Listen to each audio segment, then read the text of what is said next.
either go after the Inquisitor, obtain this item through violence, I imagine, because I don't imagine he's going to give up his stuff to you, and then try and save Webb, or infiltrate that temple to the Ursus Majeur again, and do it that way without tangling with the Inquisitor. That is one big cat.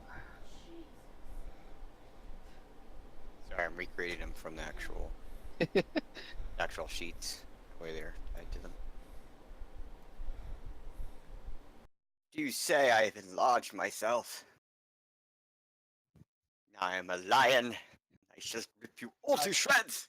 I suddenly feel very inadequate. 1 second. So yeah, Listy, she offers to give you the movements of this Inquisitor in case you want to tangle with him.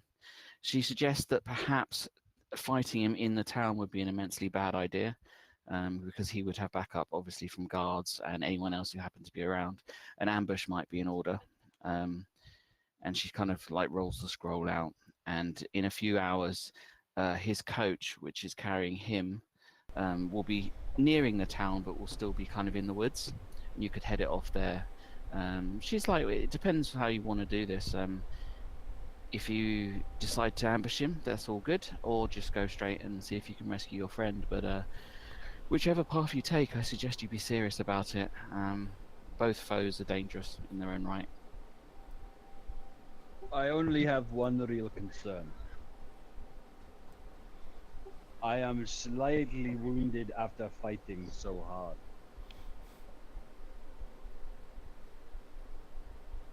So I would need some time to rest. Well, you've been in here for the evening, and you could go and see a healer, like for an hour, and get yourself healed in the town. You could attend, maybe not the church, because it's an evil church, but you could go to like a holistic healer type, and get some healing. That's not a problem. Don't so forget, that way you'd be fresh. don't forget I do have medical kits, so I can heal myself. Yeah, exactly. Yeah. But I'm just gonna suck at it. I don't know if you noticed at the end of last week, but I threw out 2 heals on you. Yeah, and that didn't help. Well, does 15 more help? Take me up to max health, I think. Nice. Well, there you go. Now we can Dankeschön. do we have until morning to be able to leave and still catch this Inquisitor if that's what we choose to do? Because that's all 5 of my daily spells. If you, yeah, so what you could do is, because it's going to be a few hours, and that does mean morning, so if you left it as long as possible to where you could rest and get your spells back, you could ambush the Inquisitor about an hour and a half away from the town, and it would be early morning.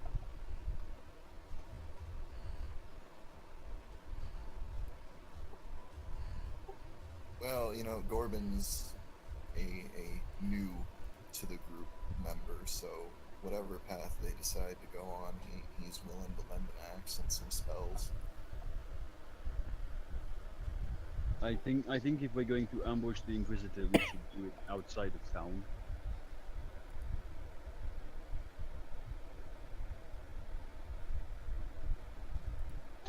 We might be able to resolve some issues.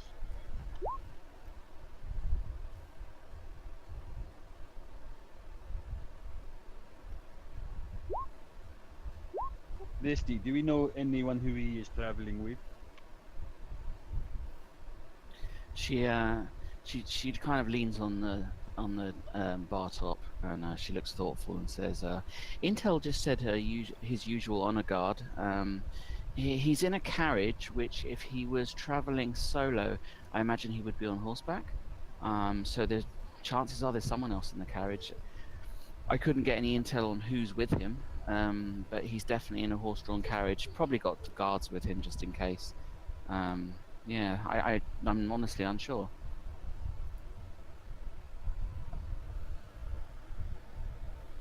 Okay. Sorry, guys. It's alright.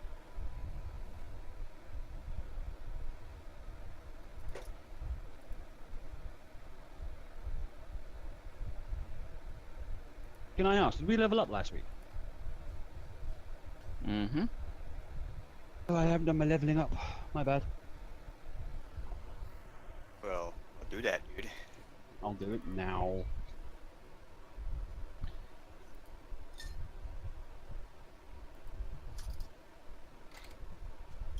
It's not bad. 25 hit points now. Nice.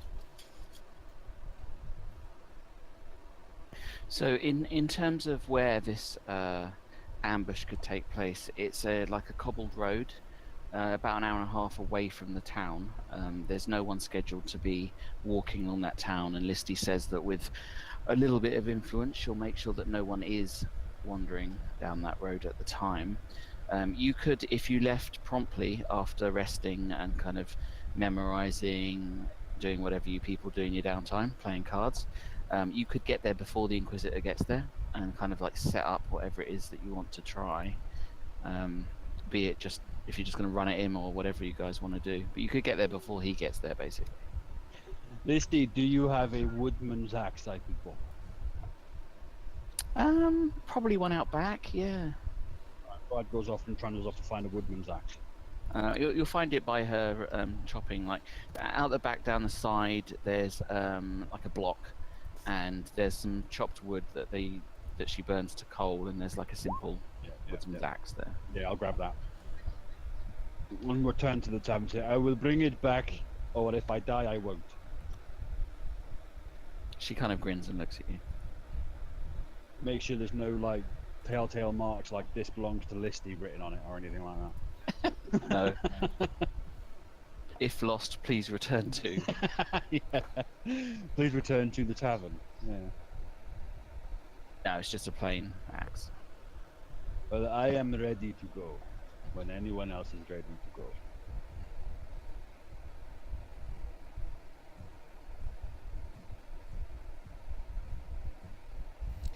Road, you didn't raise your hit points. No, I have done so on the character sheet. I haven't done it on the token yet. Do not worry, my little friend. Yeah, it's kind of hard getting used to the sheets not being linked to the tokens. Well, I was doing my whole character sheet thing before I went to the token. That's all. Making all of my changes. Right, so let's do a basic plan here, guys. All right, Lex, fuck off for 10 minutes. Hello. Yeah, the team I can warned mute us it if you like, want. Get ready. So Well, if there's any prep we can do, but it's hard for me to think of any prep to add to my character. I'm kind of like It's like more- about it's as more broken, about- leveled up as I can be. I'm it's gonna more- grab a drink. I'll be back in like 2 minutes. It's more about the plan for the ambush, guys. If we're going to ambush the Inquisitor, we need to work out how Right. to do it. We can't just Right. stand in the middle of the road going, stand and deliver your money or your wife. That's not going to work. So, what I reckon we should do is we should chop down a tree in front of where the carriage is going to be, right? Where it's going to pull up, right? And then we half chop down a tree on the other side of the carriage, so when it stops, we push the tree over so it blocks the carriage in. And then that way, the carriage isn't going to go anywhere. And then we have the people with ranged weapons at the back shooting into the carriage and killing the horses and killing the drivers and all that sort of stuff. And then the tanky warrior types go up and sort of stand in front of the door to stop them all from barreling out at the same time, so we can fight them one at a time rather than 10 at a time. You know what I mean? So like if me and So we're gonna create Corbin. a funnel. No, it's more like if you ever heard of a box ambush. Basically, you drop one tree in front of the carriage where it's going, right? Stop it going forward, and as soon as it stops, you drop another tree behind the carriage to stop it from reversing out or turning around and leaving. So you're blocking it in between two trees, right? Then the two guys, Yeah, gotcha. Because mages- it doesn't even have to be a whole wall. Like just No, a just speed bump is enough to just a- stop a wagon. Exactly. It's not so much the wagon; it's the horses. They won't be able to jump it. So then we have the casters and the mage at the back, just like raining down magic onto the Inquisitor's carriage. And then me and Gorban, we go in from one on each side, and then we basically get up to the carriage as fast as we can to stop them from exiting in a mad rush. And then then that allows us to pick them off one at a time on either side. So if one guy goes on my side with me, one guy goes on the other side with Paul, The mage-wise. I've only got one mage now. We've got mage, we've got yellow. So I don't know what yellow is. Yellow good at range combat? I have a short bow. I would think that I would be involved where you cut down the trees. I think I would try to like create a trap there and maybe man the trap. Worth a try. But I'm thinking if we just And then you know, in between that, yeah, I'll use my short bow. well, if we just prepare it in a way that works in one way. So what we need to do is we need to get the trees ready to fall, right? So we chop the trees. Why is my token not updated? Did you take my old token there? I have no idea. Maybe. No, the token's not linked to the character sheet. Just drop your own token and it should work. Just save the change if it's wrong. All right. So what we do is we get both trees ready to drop, right? So they're literally just hanging on for dear life. And then Oh I yeah, push one over. it's not even linked to the Gorbin character pushes sheet. the other one over, right? And then Who's we the block dude the with the carriage in. hat? Sorry, go on with the plan. But who is the dude with the hat? Wilhelm. Never heard of him. Neither are we. He's following the cat. The man in the hat follows the cat. Right. So Lex, my character is going to go over to this tree here, and which direction is the town? The town is to the north. They will be heading from the south. Right. Okay. So I'm gonna start chopping this tree, All right. and I'm gonna chop. To the point where the tree's almost about to go, like almost about to creak over, right? And then, depending on the size of the carriage, I'm going to go down to here and do the same down here. Do another tree as quickly as possible, and then wait for it, and then I'm going to hide in the snow in my ambush white colors. And if Gorbin hides down by this tree, I hide up by this tree. Then as soon as the cart comes up past Gorbin's tree, he drops his tree, I drop my tree, and then the carriage is trapped between All the right. trees. Do you have wood cutting at all? No. So, yep, you can attempt to cut the trees. I guess I'm that's- gonna help him in cutting the trees and use like a trap setting, snare setting, trap excellent. setting, thief ability, or snare setting in WP, whichever makes more sense. Yeah, that's cool. You can totally do that. I don't have the you know, the strength of cutting down the tree, but I would be able to say like, you know, oh, make a notch in it here and let me tie a rope onto it over here. Yeah, that's perfect. You collaborate to create these traps, these tree traps. Yeah, you two work on the tree that needs to be pushed down. Gorbin will just chop down the one that's gonna be down. I'll have Williams. but I'm thinking if we drop the first tree and the second tree one after the other, so it's not having a tree in the middle because they might see that from a distance and go, ah, that's a trap. But if we drop one directly in front of the carriage as it rolls, yeah. So as soon as it gets to about where the second tree is, we drop the first tree. So if nothing else, the horse will go right into it, right? Okay, so And then we drop the second tree behind them. Okay, I like that plan, but can we modify it then? I mean, why stop the carriage? Why not just drop the tree on the carriage and take out whoever we can take out? Have you ever tried hitting a moving target with a tree? I mean, it's a horse pulling a carriage. It's not gonna be that quick, and It's there's like not gonna dodge out of the way of it. It's like, I'm no Ewok. Can't make that happen. Exactly, I'm not an Ewok. I may look like a furry motherfucker, but I'm not. I see your point. What's the second tree that you're going to use? I see you at the first tree, which I've marked. What's the second trap tree? Assuming this is going to be wide enough for the carriage. Yeah, it is. Just so I can change it to a token so I can move it. Thank I you. say that Wilhelm didn't go with you guys. It's just Samson. Okay. Right. Okay. So anyway, so what we do is we drop the first. As soon as we see the carriage, as soon as the carriage comes past here, we drop that tree. We drop the first tree. Then as soon as the carriage stops, we drop the second tree. And if you want, we can drop the third tree on the carriage because there's a tree in between the two. We can do it both ways. It doesn't take long to get a tree ready. I mean, I was just thinking, instead of stopping them, just drop the damn thing on them. Yeah, but if we miss, I that's do my main say, concern. Mr. Bearman, perhaps we just need a distraction. Yes, but we've got a distraction. It's going to be a big freaking tree falling on them. Seems like overkill, I think. Yes. When you're a big cat, you can come tell me about overkill. And you want to kill them all. I do Yes. say, why must we kill them all if we just need inquisitors? Because they're probably all Brunei elves and they deserve to die. Present company accepted, coward on Thunder Lord. May we get to 80 kills today. Apology accepted. Road, Todd. You're welcome, Sunrod coward. Right, so are we agreed on the plan, or is Paul going to be an arse and want us to crush nobles with trees? Just asking. Right, okay. That answers the question. No, I'm well aware of it. So are we all happy with the plan? Has anyone else got any other ideas before we commit? Samson doesn't eject. It's like, cool, we're killing people. Sweet. Wow, Samson's a fucking crazy little cat man. Dude, he told you he killed 60 people. Mass Well, murdering cat in the hat. Nobody paid attention to that. Get in line, I have killed over 100. Guys gotta know. So, anyone got any objections? Anyone got any other ideas? Hey, if we're gonna have an elf killing contest here, I've killed enough to gain 4,000 experience points. I think that the Bearman should draw the brunt end of them all away from the carriage.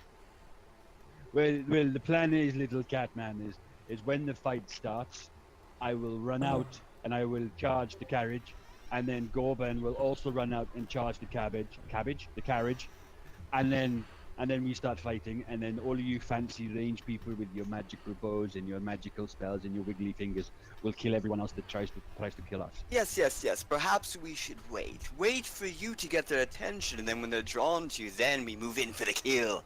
Do not worry, little man. They will know I am coming because I'm pretty big and heavy, and I make a lot of noise when I run. He goes over the other guy. So what I need Gorban over by the other tree, hiding behind the tree and getting ready to push it over once they get within range. I'm hiding behind this tree. I'm actually lying on the ground flat amongst the snow, buried in the snow up to my nose. I'll be behind. I'll be following Snow, mirroring him. And if he does, and I'll hide in shadows if he doesn't see me.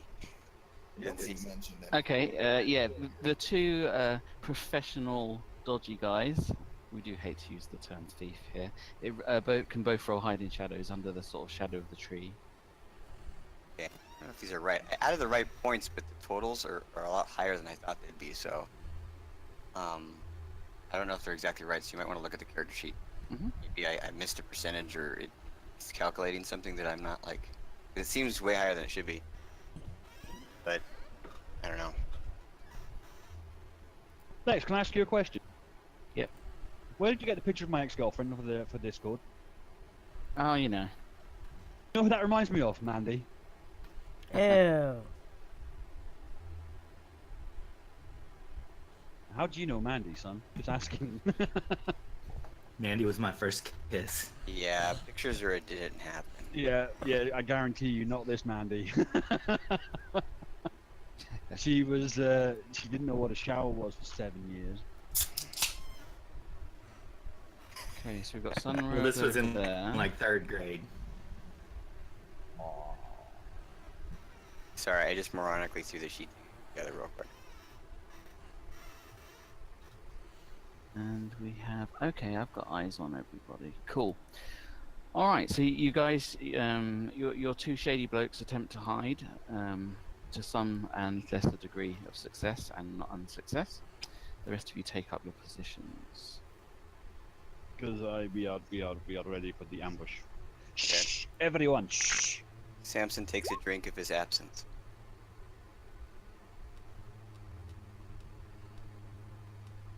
And as you're waiting, pretty much on time, you begin to hear the clopping of hooves on the cobbles. It's fairly quiet. There's not a lot of wildlife in this particular area. The usual birds, but nothing much. It's a sunny day. The sun is cold, but at least it's bright. But there's no snow falling to sort of obscure the sound, so you can hear them coming up the road. and he's fine. Shh.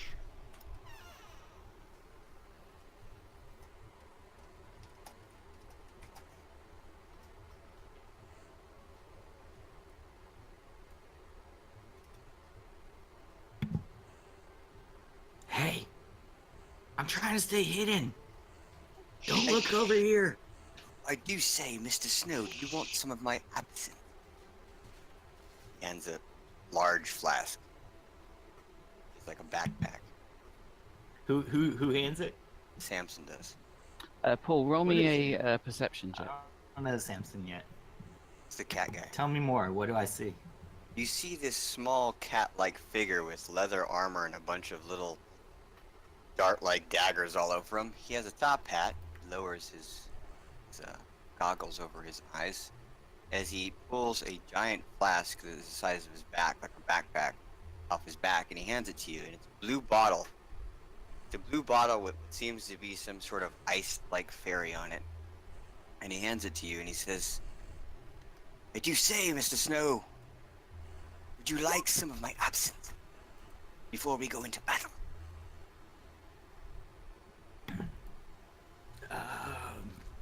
No, I'm quite fine with melting some snow upon my tongue. Don't- Only the don't- pure white snow. Push over the tree now. Push it over. We should break bread. Now, Ice Dwarf man. Quiet, kitty. We're trying to execute Shove my tree over. roguishness. Okay.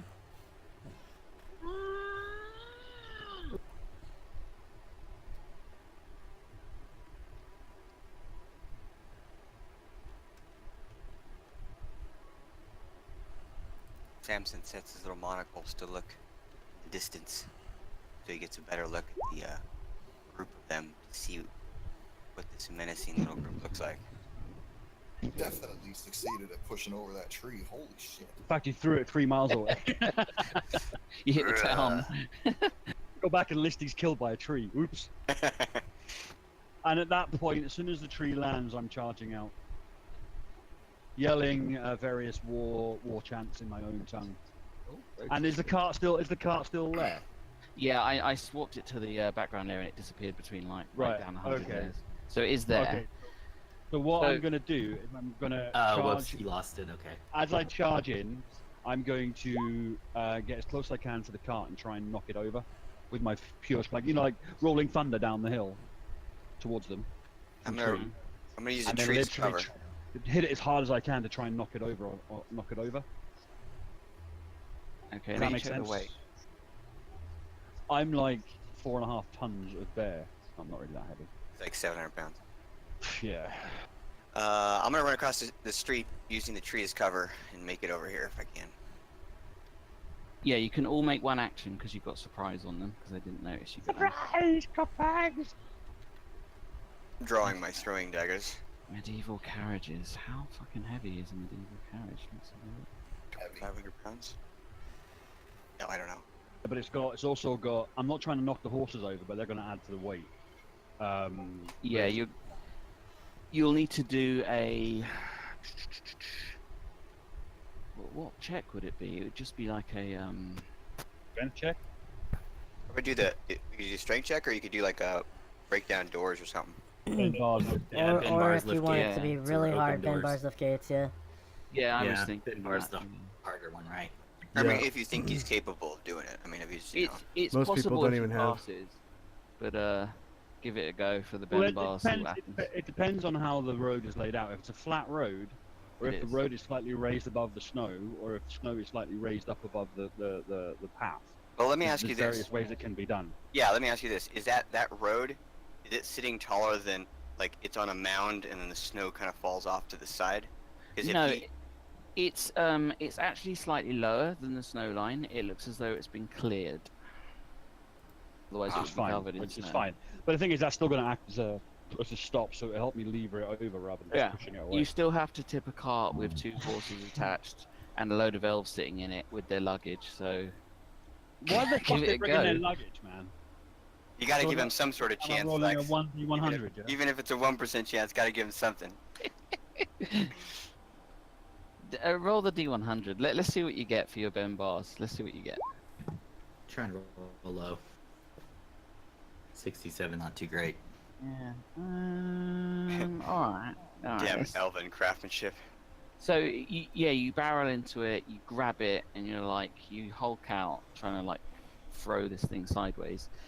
The weight of the horses manages to stop you from flipping it, but you do sort of rock it upwards at an angle, and 2 elves spill off the top because they were sitting on top of it onto the ground there, and then it rocks back onto its wheels, and you can hear cursing in some language that you don't quite understand coming from inside, and some sort of panicky shouts, and all the elves standing around it all kind of draw weapons. It's my free action, guys. Done. Anyone else wants to go next? Or an exposed bowman, if that one's inside the carriage.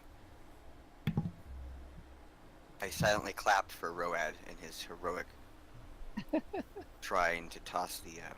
Yeah, that archer's actually inside the carriage. No, he's sitting on the top, so he's wobbling around a bit, so he won't get his dex. Lex would put archers on this fucking caravan. Ooh, not quite enough. The arrow sort of slams into the top of the carriage, and it's a crossbow bolt, so that's pretty good. It digs really deeply in there, but you don't manage to hit him. I'll return fire with my short bow as soon as I see them shooting. Mm-hmm. Well, you see your dwarven companion has already put a crossbow bolt attempting to shoot one of them, so you could totally take a shot at one of them if you want. Where is he? Ping him. Oh, okay, I see him. He's the only one with his name not showing.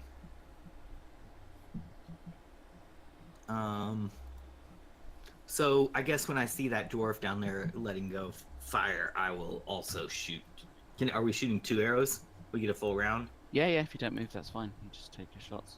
So the ones you can hit are either the guys with the bows, so these 3 archer dudes, or one of the 4 that are standing around. Well, I would definitely shoot one of the ones that's on the front row. Probably the front right one that's standing. I think that's a standing one right there.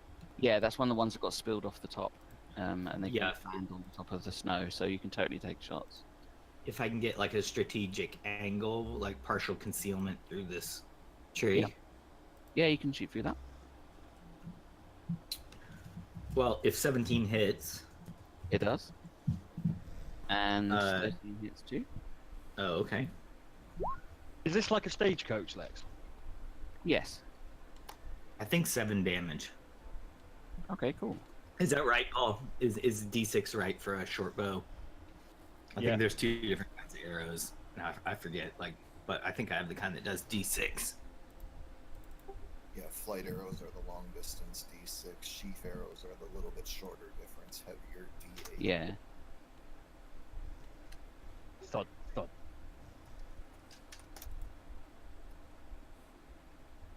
Okay, both arrows hit the elf.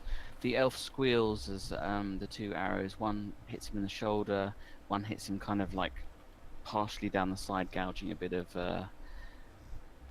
flesh out of him. He looks fairly wounded, to be fair. So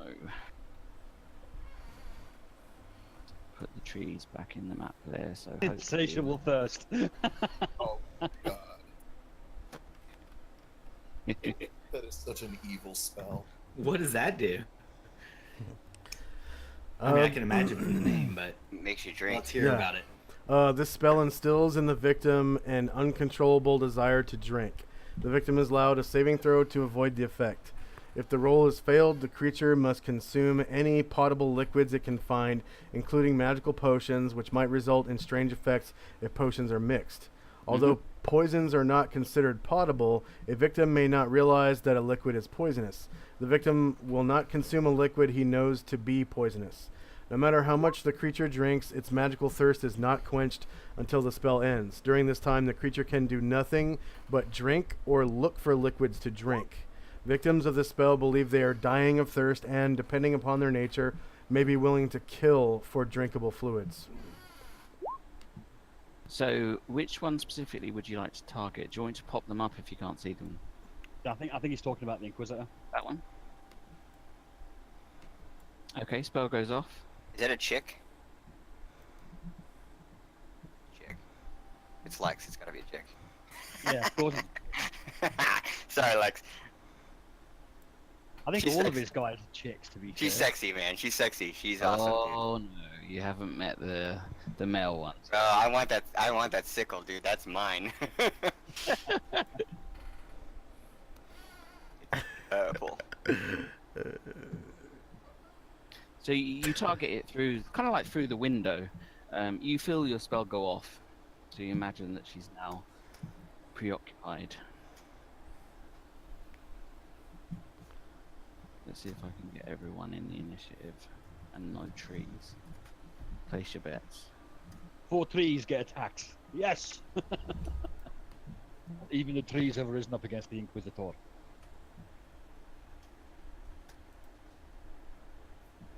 Oh dear. Okay, cool. I'll look at it.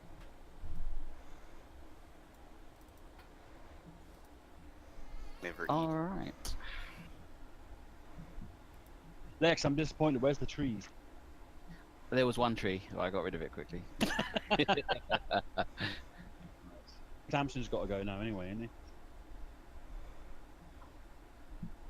Is it my turn? Oh, is it my turn? Oh, did I miss the initiative? No, You I'm missed there. a free turn, I think. I think you missed Yeah, a free you still turn. got your free turn. Yeah, I ran over there. So okay. Oh, so- right, okay. Yeah, initiative is... Is it me? Is it on me? No, it's on the Inquisitor. It doesn't matter. You take your free action. I think he ran across the street. That's what his free action was. Okay. Oh, so, you bolted. Yeah, I bolted to the other side. Okay, cool. Is the gal with the sickle the Inquisitor? No. Fuck no, that's like his lieutenant. Oh, okay. The Inquisitor is always, sipping wine and laying on furs inside the wagon, dude. It's no, dude, no. Come on. Well, I can't tell. I'm not sure. Damn, that chick is sexy, dude. Nice Just art. drink, give me wine. So that's her go. This one is like there's a massive bear in front of us, but also there's an archer. Let's roll it. The battle is won. I love utility spells; they're the best. Mm. I must admit, I'm liking the way that Sunroad's doing his spells. Like, his spells have been really useful. Unlike a certain mage who shall remain nameless. So this guy comes bounding over towards you, Gorban. One of your disgusted, hated foes, and attempts to swing at you. And misses by the look of that.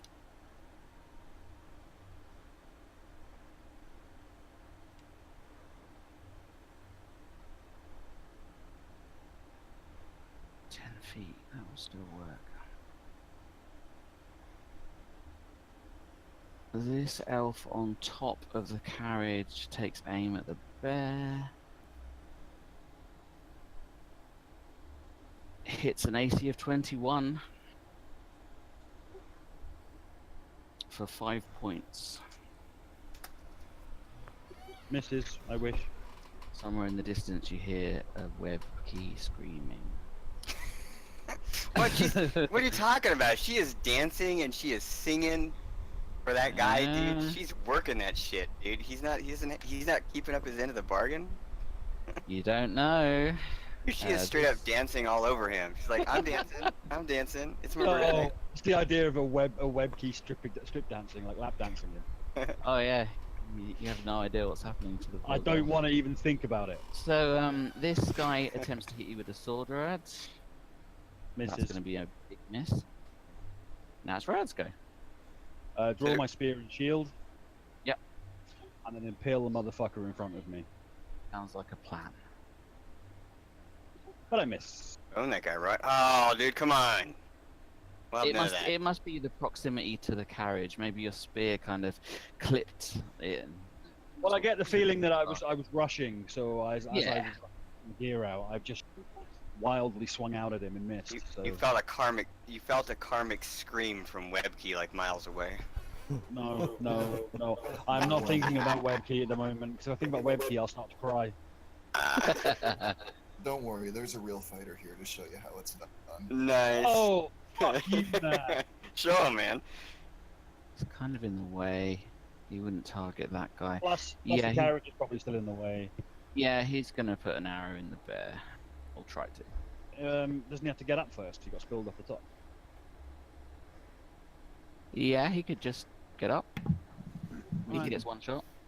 He Yeah. misses anyway, so. So Samson. maybe he normally gets 2 shots, but he did half his action on getting up and half it on one Mhm. shot. The cat The poises. cat. He poises himself behind the tree. Does he have time to actually take a swig of his absinthe and throw a dagger? For Is it cool be- points, of course. Because if he can do that, he will take a Oh, swig of his what you absinthe. could do, right? This is what you could do, future reference, right? Is get your dagger pommel filled with absinthe. Nice. Yeah, because if I could take a drink of the absinthe and throw the dagger, I will do that. Of course you can. That's awesome. I like that. But can I also move? Can I also get a movement? Wow. Well, it's just a swig and then like a narrow his eyes and then throw the dagger, Mm-hmm. then run. Yeah, you can throw it. That's fine. Okay. Okay, cool. He swigs, he throws a dagger. I'm gonna try to hit this guy right here, because fuck that guy. Fuck that guy, he's going down. Let's see. Hey, you don't have to defend yourself at all about taking swigs of alcohol. No. Nice, okay, cool, dude. Um, I'm amongst friends here, let's see. Lost my character I don't think sheet. it's alcohol. It's actually vodka, and I'm in character, okay? It's absinthe. It's absinthe, man. Absinthe absinthe, is really yeah. strong shit, man. Okay, yeah. Yeah, It's I know. actually, Is it's it, actually, is, it's is it actually alcohol fun. mixed with other stuff, or isn't No, it like it's- something that's not it's- alcoholic? it's really pure alcohol that's banned in quite a few Wow. countries. I know it's banned, but I didn't think it was alcohol. I thought it was like Hit- a different plant or something. Ah! No, it's just pure Seriously? alcohol. It's Hey, actually 6 wood. hour. It's wood alcohol, so it's poisonous to the human body. But the side effects are hallucination and stuff like that. Right. Yeah, okay. So what's the part in it that's not alcohol? Like Ace, bacteria or Sugar and it's wormwood and sugar, dude. It's Yeah. like Wormwood. it's like Wormwood. 80% alcohol, dude. yeah, what's it's the wormwood real. part do? It's it makes wood you alcohol, hallucinate. so it makes you hallucinate. Makes you blind, basically. Yeah, it can make you Yeah. go blind permanently. Yeah, I drank Oh, no. absinthe one time and actually drank myself blind, and I was like, wow, it was fun. It's a lot of fun. Whereas, yeah, I had a 6 armor class. I miss. That sucks. Yeah, you did. Unfortunately, your dwarf missed 2. Okay, I'm gonna run over here. It's my movement. This elf does not like having someone throw a knife at I missed him. How does he know? It just hit the snow. What the hell? him. And he is going to shoot this cat. But not like that. So, what must have happened, you figure, is that you missed, but your blade must have skimmed the material on the bow. So when the guy goes to pull it back, it snaps, and the arrow goes kind of like spinning off above his head, and he curses in Elven and Sweet. throws the bow down. I'm a good 40 feet away. I think he's gonna worry about that big bear in a second. So. Come Yeah, out let's here. go. and- Where's the one that's insatiable thirsted? Whatever happened to them? That one's inside the carriage. Oh, they're inside the carriage. I'm just gonna shoot my little short bow at some of the ones that are outside of the carriage. Mm-hmm. I need to make a macro for this so it's faster. I don't have one yet.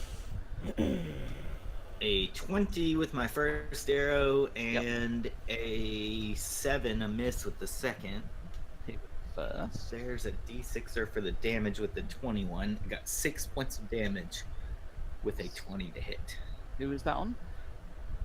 I mean, I don't think that I could shoot it at the one behind Roag because that looks like it'd be too risky of shooting him in the back. So probably this one.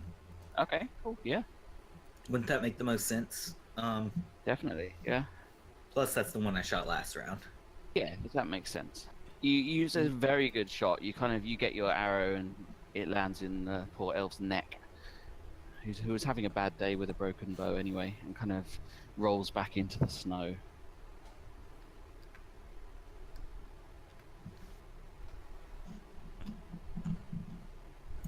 Cool. This dude is concerned by the big. It's just too big of a giant, scary bear target. Why would they attack anyone else? Goes over to Road. Exactly. Misses. Sam. This one. The bear This or was- the crazy singing dwarf? Which one's the more viable target? He'd The have to bear. run around Definitely the the bear, car, because I'm the closest. or he'd have to go down there. Let's see how clever he is. He's an elf. He's dumb.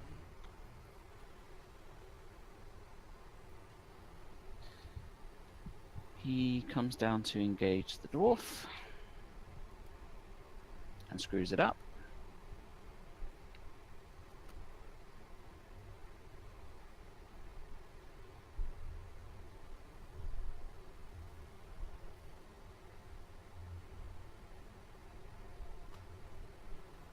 Kill the spellcaster because these elves, dude, they suck. Suns go.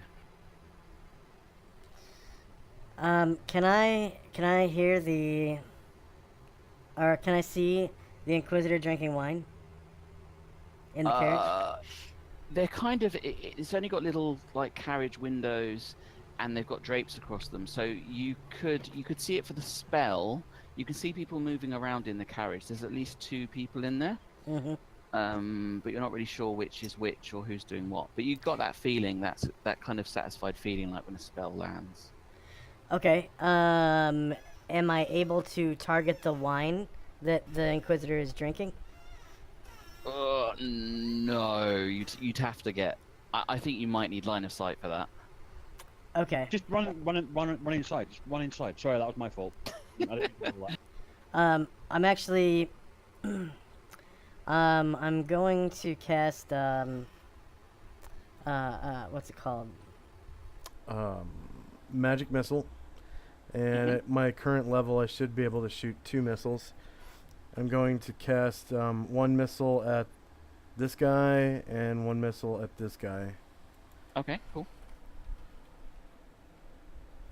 Let's see, D4 plus 1. Copy, paste. There we go. Oh, didn't work. There we go. So this guy takes 2 damage unless he's immune or whatever, or has resistance. This guy 4. Nope, you observe your missiles slamming into the chests of these. Well, the kind of the shoulder of one and the back of another, and they look like they're definite hits. Okay.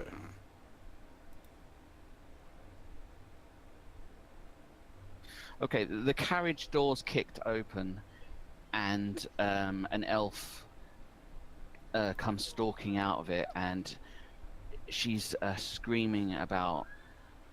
She's like, "What the hell is going on? Why have I had spells cast upon me? I must drink more. Who's responsible for this?" So she exits the carriage and she looks at the bear and she's like, "You'll die for this, bear!" And attempts to strike him. No, she can't do that. Because of. Because she has nothing on her mind other than drinking. If it's still in effect, yes. Yes. It is. Yes. It is. I It hope- should be 3 Is it rounds of my undispellable? No, it's not. No, it's not undispellable. So, Okay. I mean, with the. Oh, okay. Somebody cast Yeah. dispel magic. Yes. Gotcha. Okay. She still has a drink in her hand though. For good Yeah, measure. yeah. She's got like an empty thing. She's like, I'll kill this bear with the drink while I'm drinking. Hey, she fit right in with the cat and Gorbin. Nice. The I actually alcoholic kind of like this adventures. chick. I wish she was like on our side.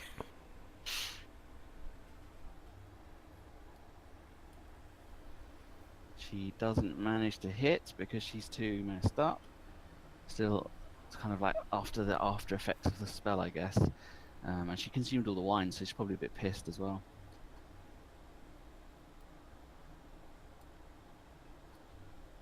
This little elf here is going to try and hit the singing crazy dwarf guy. That's going to be a nope. This one, He's going to go to the market, isn't he? I think he wants to. I think he sees things aren't going so well. So, in fact, he's going to... This little elf went to the market. This little elf stayed at home. retreat to this tree line here. Oh and no.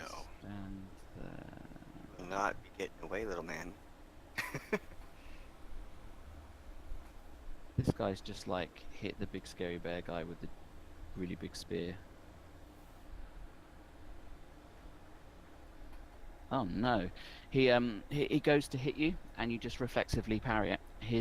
One of the swords that he's carrying, your strength alone in the parry snaps it out of his hand and it flies off into the snow. Ah ha ha ha ha ha ha. So I will use that icon save disarmed. Rad's go.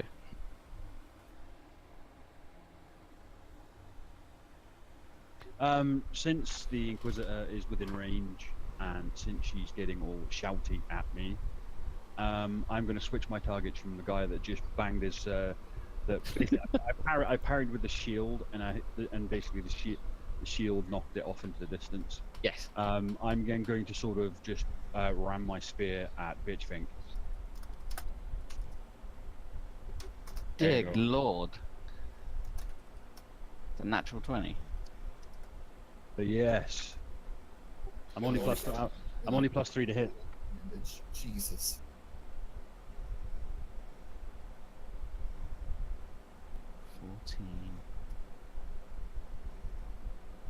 14. Add a narrative action. So you've got your spear and your shield. Right, what You happened? could either have. Here's you how can it either runs. have. Wait. I'll give you an option. You can either have double damage, just for a straight critical hit, or you can have a narrative action and do something to her within reason. I'm going to do the narrative damage because I think the narrative damage is really fun. What I'm going to do is, as that elf comes in to swing before the elf before me attacks. Mhm. Yeah. What I've done is my bear's gone down, right, sort of like in a crouch, and then brought his shield up to defend the blow. And as he's knocked the blow up, the elf's obviously gone back, and as he's gone back, he's seen his shot, and he's just thrust his spear between him and the elf, and he's speared the Inquisitor through the shoulder, and the spear goes through her shoulder and pins her to the wagon. Is that good enough? Yeah, that's great. So she kind of screams and is pinned to this wagon. And my response is, no, not today, elf. And you're so much stronger than she is. You will pin her to this, like thunk. Of course, it might make my spear unusable for the next round of combat, but I don't care.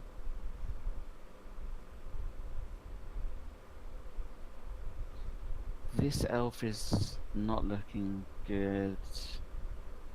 He's going to. He notices things are going bad, so he's going to retreat to here. And there's not really any good targets for him, to be fair. Oh, there's a cat. I'm getting mobbed at the moment, so Right, let's shoot the cat. What? He saw me? Come on. He missed. He missed. this is where you should be a white cat. Then you can hide in the snow. I know, right? Shit, I gotta be like a white bear. And not, Okay, not so have a that hat. guy's, yeah, that guy sees me, but the other guy, he doesn't see me. Yeah. Okay, sweet. So I'm gonna roll my moves silently, which I pass. Yay, by 4%. Nice. No, by 6%. So the cat gallops across the snow, making no noises, running around the tree. This giant tree of destiny here. And I'm gonna run over here, and I'm gonna leap and backstab this guy. This other elf that did not see me, the first elf that got to the tree. Yeah, go for it. What's out there? Where the hell's my thing at? Okay, there it is. Right there. These pause for station identification. Here we go. We got this. We got this. No big bucks, no whammies. Ooh, what did I roll? I had to be low. Hi. Yeah, you rolled 19. Nice. Okay. That's a hit. Roll your damage. Sweet. Backstab. Double damage, bitches. Double damage. So he's small, medium, or is he large? He's a small, He's medium. medium. Because my dagger is like sword to me, so.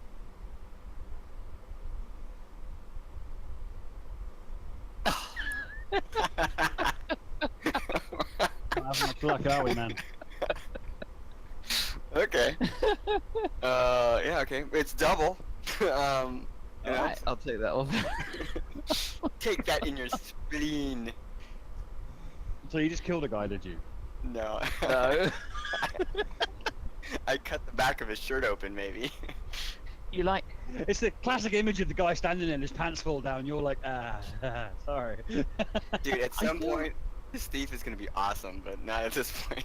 I feel like because you rolled a 1 on the damage, like you critically struck him, but you didn't like do any sort of lethal damage. So you pretty much like stabbed him in the balls or something. Like that hurts a lot. The back of his But, like- scrotum. Huh? Yeah, you just kind of like. So he's like. I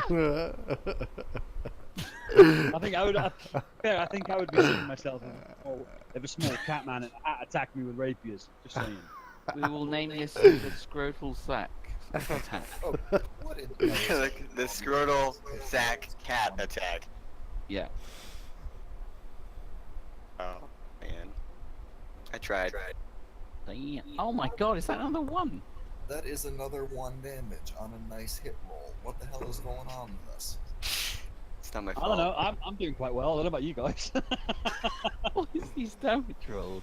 That guy's dead. He doesn't get a go. Oh no, yellow.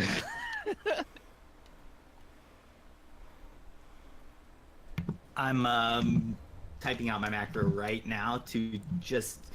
I'm gonna do a half movement rate so I can get a better position and shoot a. Well, they've moved. I'm gonna move across the path and see if. Okay, I moved half my movement rate. Yep. There, just 15 feet for little short legs. Now, can I see these guys at all? Yeah, you can. Yeah.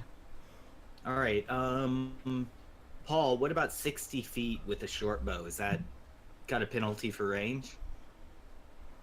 I wouldn't think so. I mean, they've still got a decent range. Yeah. So let's see. I'm working on my macro. So give me a second to finish this, and I'll roll it from there. Yeah, no problem.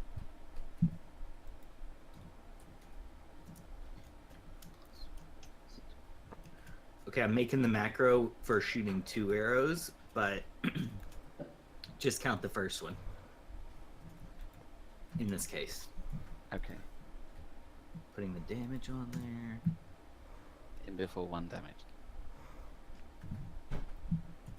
Stop cursing us, Lexapar. The way shit's been going, I wouldn't doubt it. It's like the critical strike rolls, and like the dwarf should be hacking these guys apart. That's the 1 Damage roll. You're a motherfucker. Wow. I think the 21 hit for 4 damage. Oh wait, no, I didn't get the second shot I think- off. Okay, I so think yeah, Lex the is first GM shot was a hacking here. miss.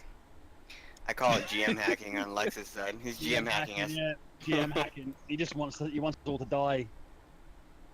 I don't know. I like. Maybe you just don't hate these guys enough. Harness your hatred. Alright, so this guy is Okay, like, Lord Sith. sees you impale his mistress. He's pissed about it. He's going to attack the bear. And he misses. By a margin. This dude down here attacks the dwarf. Ow! So this guy, he goes to attack you, Gorban, and as he does so, you notice that he can run across the top of the snow, almost as though he has no weight, which gives him a slight advantage. He kind of does a cartwheel, and he Love it. brings his his sword round in a kind of an offhanded slash that does you 4 points of damage just across your side. It's almost like a mocking blow, not designed to kill, but just kind of to take the piss out of you. And he grins at you.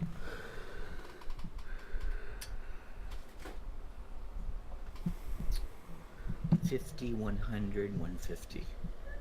Okay, so it's still in short range. So no penalty.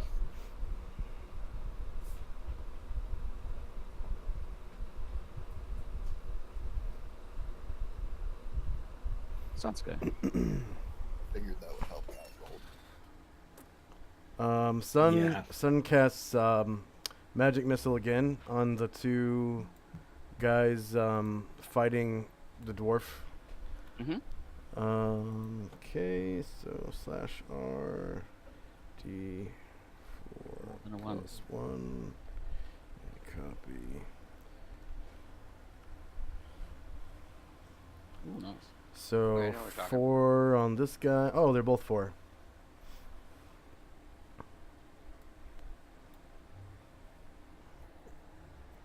They're both starting to look a bit ragged as your bolts of arcane energy. I always wonder what magic missiles look like, or if they look like anything. They They're just like usually force. Personalized to the wizard, maybe. Yeah.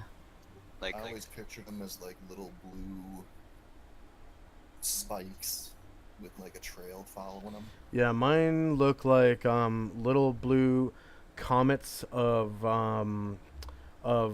water and ice that shoot out of my hands, and they arc upwards into the sky, and they come down onto the target and strike him right in the chest, Nice. leaving long trails of ice and water behind him. Zima is impaled upon the spear.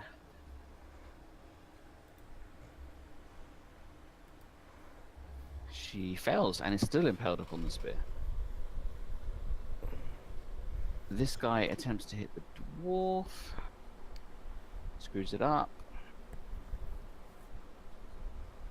This dude is being attacked by a cat and then just got hit in the nuts, so he's pissed off. He's gonna try and strike the cat. My bloody scrotum!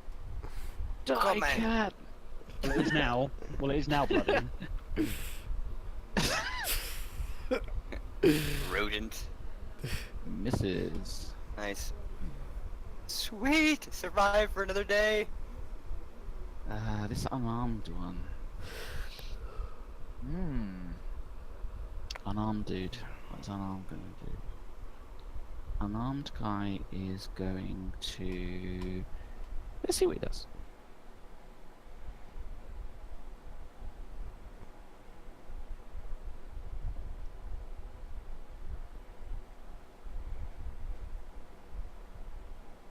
He flees. Awesome. He's going to run directly away from the bear, and he's going to provoke an attack of opportunity. Which So- I can't take advantage of because my spear is currently rammed into the side of the fucking carriage. So, Claws bite. Don't Natural worry about it, weapons. man. You could swipe him, or Stay on bash him target. with your shield, or... I'll try and hit him with my shield, I guess. I don't know what damage shield would do. D4 for medium shield, I think. Yeah. Alright, well, I'll just roll one of my normal macros and we'll just work out the damage. Yeah. Probably missed anyway. Yeah, he kind of like ducks under it in his fleeing. And he gets to about there, hopping over that. Angry Bear Man. So I'm still dealing with Bitch Fink stuck to the side of the thing. She the spear, because you're so strong, you rammed the spear into the side of the carriage. She hasn't physically been able to remove it herself. She's stuck. Well, I'm there. gonna let go of my spear, draw my axe, and hit her. You can certainly do that. Is that enough?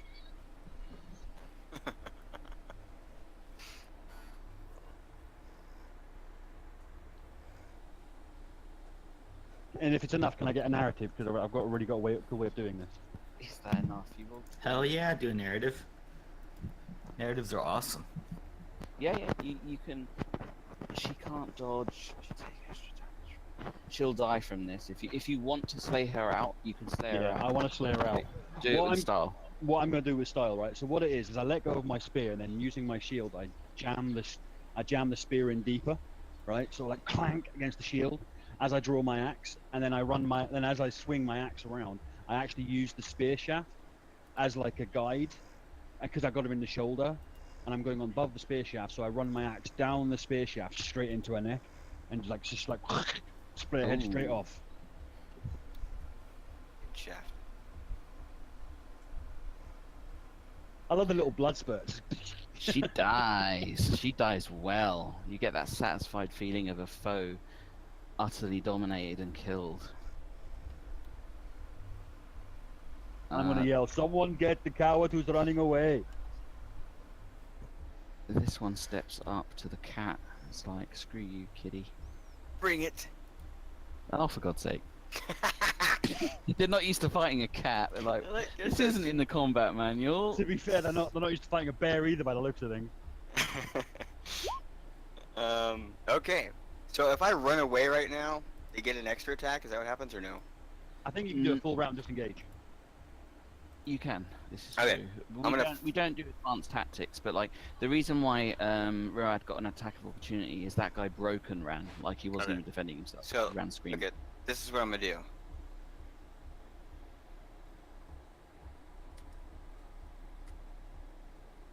And run to the carriage. And if I can get in the carriage, I'll go in the carriage. But I'll So- do it. If you want to go into the carriage on that side, you'll have to leap through the window, which you can do if you can pass a dex check. Sweet. I'm all over that. Six check suckers. Let's see, okay, I need to beat 16, so let's see. Okay, roll. Roll. Why does Samsung have WebKey's picture? It's usually the Should- same sheet. Shouldn't. No, it's a different sheet. I'm using, Kiki sheet. Yeah. And Oh. Kiki's picture is still Webb's picture. which Is alright. it? I changed Yeah. it. Oh. What, incarnation? 18, I rolled an 18. I don't make it to Oh, the no. window. So I- you bolt over the snow and you get very close to screwing it up, but at least you don't face plant the side of the carriage. Oh, Okay. Come on, okay. Lex, that would have been hilarious. That would be hilarious. I'll eat carriage. I fail. if you want to eat carriage, you can eat carriage. So you do as you sort of fly up and you do like this jump. You're like, I'm so good at this. You realise the trajectory's wrong. You're like, shit. Oh, What happened? This is what happens, right? He runs along the thing, jumps into the window, but doesn't realise that behind the curtain, the window's actually been shut. Yeah. So you just can't slam into the window. You do when you kind of look in the window, you can see that there's a young elf in there. She looks like she's adolescent, and she appears to be frightened. She's very frightened indeed. She's crying. That's what you see just before you like slam against the window pane. okay. I imagine that the cat's cheek hits the window and his fur kind of just rubs up against the window as he slides down it slowly. That whole squeaking sound as you roll down the window. Oh. Okay, so Gorbin's been hit by one of these elves. Yeah. Yeah. There's another And he one. mocked you. He openly mocked you. I yeah. say, don't trust that one in the carriage. She must have dispelled the magic upon that Inquisitor. So Gorbin's gonna look at the one that hit him and mocked him. Say, "You think that's good? Watch this." And he points at the one that's running and says, "Die." And that is his granted power from Clangeddon in the form of the spell Command. Interesting. Okay. So the one that's running has now been commanded to die. So unless he's got some kind of resistance, he just basically falls on his face. For all appearances, dead. Or runs into a tree, or does whatever he needs to do to kill himself, basically. Does he actually die, or does he like act as though dead? It's the command spell. He Oh. falls into a catatonic state that simulates death for one round. Oh, cool. Okay. And then he's just gonna look back at the one that mocked him and said, "Yeah, let's see you do that." Yellow. Can I say something, son? Yeah, go ahead. son, there are going to be no survivors of this ambush. So, yeah, don't worry about that.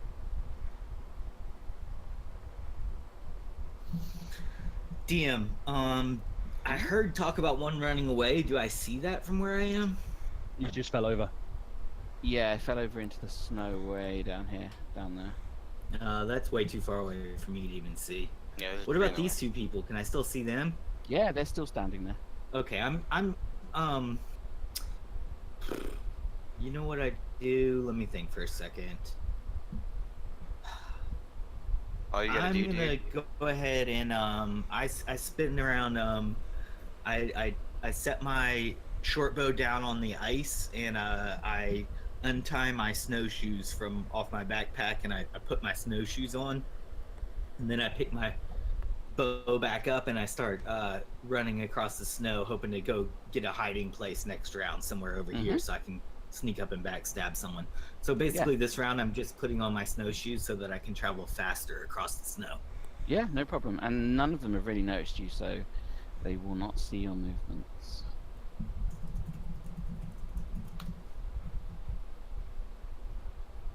Snowshoes on. And I do want to keep my eye on that one of them that was running like magically across the snow because I want to find out how they was able to do that.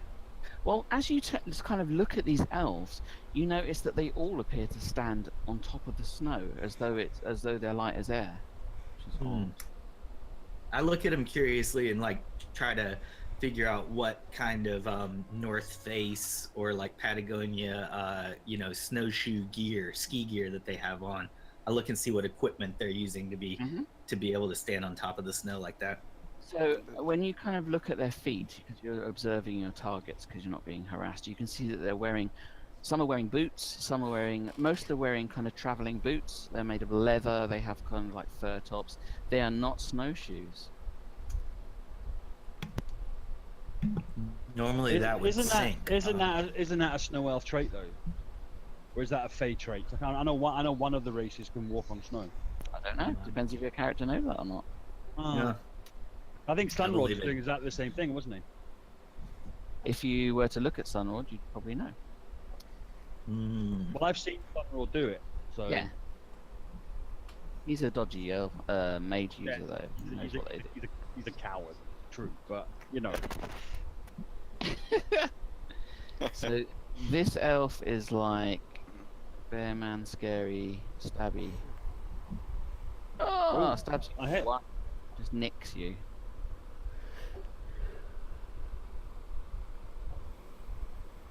This elf is going to attack the dwarf. That's a nope.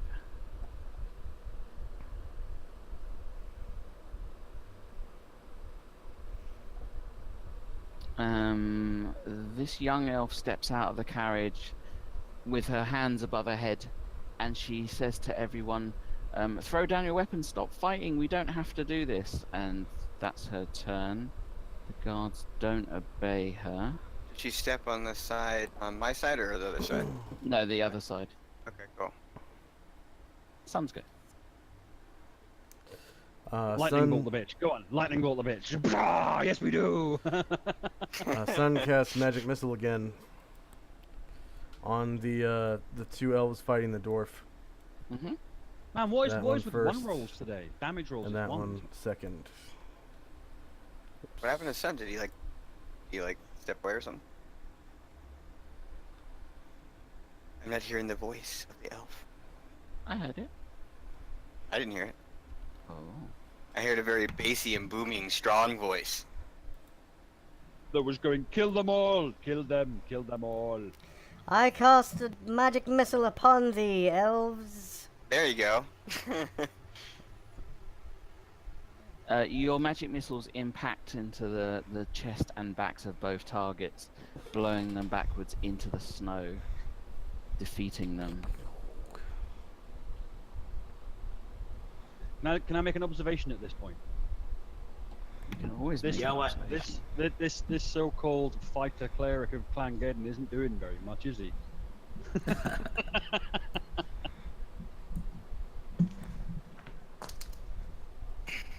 So this elf is still pissed at the cat who stabbed him in the nuts. So I think he's going to take his 2 shots at this cat. He's missing again, dude. Watch. 15. Oh, wait. Oh no, dude. What's this? I effective. I have -4 to armor class, so he does hit me. You take 2. It's not a solid hit. It's kind of like clips your hat. Oh my god, that's like blasphemy. That guy's asleep. Ruin the damn hat. He's dead. Road. Damn, I was almost indestructible. Morad doesn't care what the girl says. He's gonna look at the one that just nicked him, and he's gonna grin, and he's going to say, "When you meet your ancestors, tell them that the Road of the Black Lake tribe sent you." And he's gonna hit him with the axe.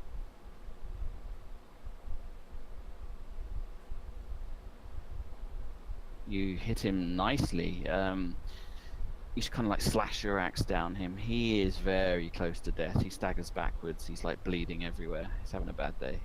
No, he has to die. That's the death line. I hate to... I prolong your death for my amusement. Yes, I am not going to kill you quickly. Sorry. This other elf is also going to shoot the cat because they were fighting him previously. Miss, sucker. Miss. That's not a miss. You take 5. Oh. Ouch. Okay, so 5 and there was 2. Was it before? Yes, sir.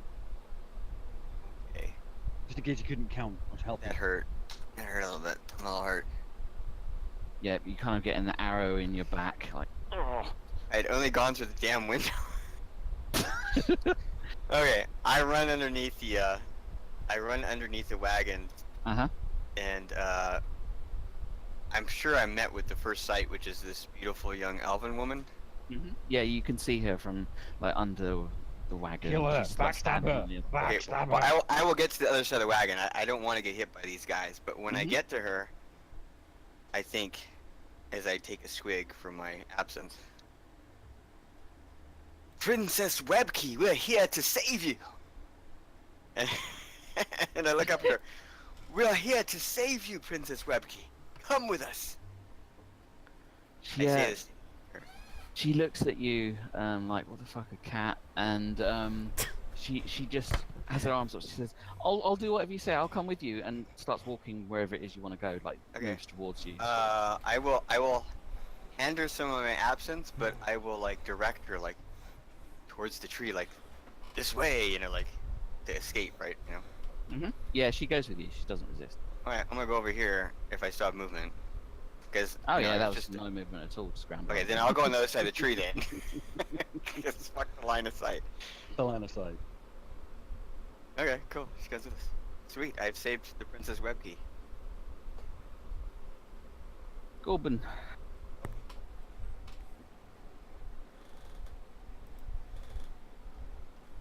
Sorry, was chatting with the Twitch viewers there. Right. Oh shit, we have viewers. Nice. Shoot.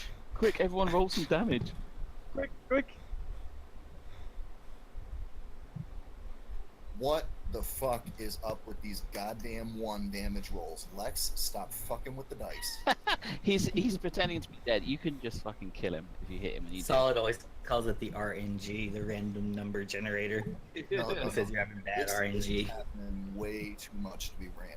I object to random. Well, to be fair, I'm gonna be honest. If it had just been us doing the ones, I'd be very suspicious. But since it's all of us doing the ones, including the bad guys, I'm not so suspicious. You can, But I will beat Lex up later. you can split his skull in your trademark fashion. Fair enough. Do you do anything with this? Do you collect skulls? I haven't thought that far into it yet. I'm feel like thinking, maybe you should. you know, hang them on the armor like the picture has. Yeah. You could totally keep the skull. So You do know split how it. much hassle it is to get a skull, clean it, polish it, and put it on your armor, right? Because I want that shit roleplayed if you're doing it.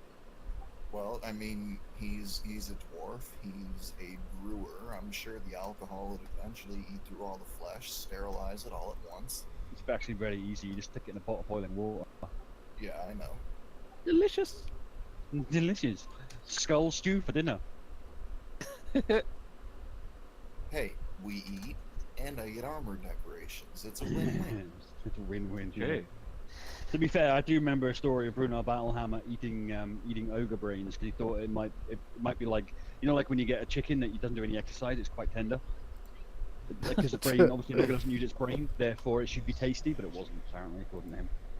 So yeah, dwarves are not against eating other humanoids' brains.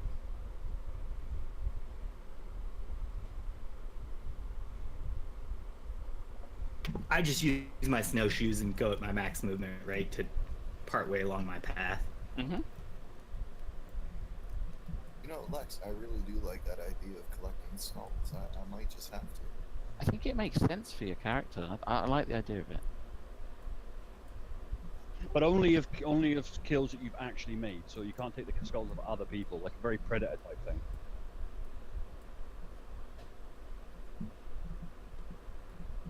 To the dwarf, innit? Maybe he likes all the skulls. You can't have my skulls because I like my skulls. I'm already going to. I've already got plans for the Inquisitor's head. I think he already killed Inquisitor, to be honest. Yeah, I can chop their head off. So I'm going to take the skull. I'm going to take the head with me, and I plan on leaving it outside the Brunei embassy when I get back to town. You know, Nice. I do have secret aspirations, though, of collecting enough coins to put the pattern of a bleeding axe onto a set of coin armor out of Combat and Tactics for him. Haggard elf attempts to strike you desperately. Screws it up. That one's dead. The adolescent elf clings to the cat, and she just kind of stays at your side. Sun's go.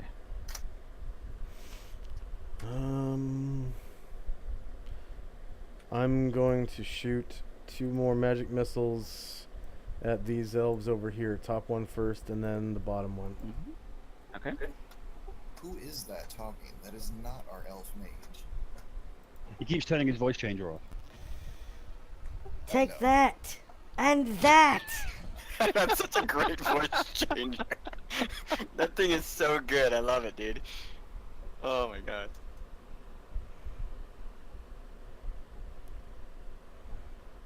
I don't need a voice changer. I just talk like an idiot for 5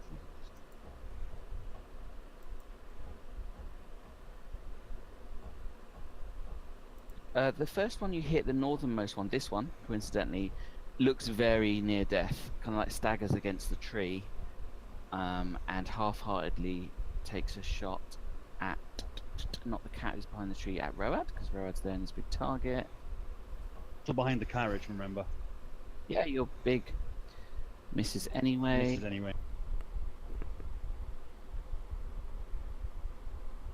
That guy's dead. Road.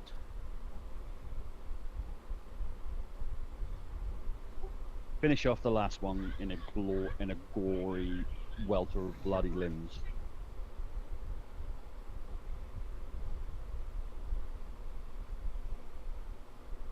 Yeah, that one there in front of me, next to me.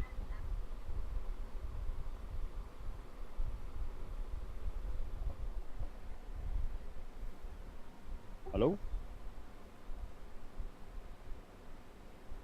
Oh shit, sorry dude, what did you say? I'm saying I've just hit the guy up with AC 22, 13 points Oh. of... Yeah, you miss him, you're a bitch. No, I'm kidding. You cut him off. I said I finish him off in a welter of bloody limbs. I'm trying to... I'm... Voice hang on is a sec, breaking I'll up be back for in a me. second. I think he has real life distractions at the moment. Yeah, he has wife aggro. That's why I'm so glad mine's gone to work during my D&D sessions. Yeah, like Either can't way, you see I'm role playing, love? See, like today she leaves right as we start, and then yesterday's session she's sleeping so she can go to work.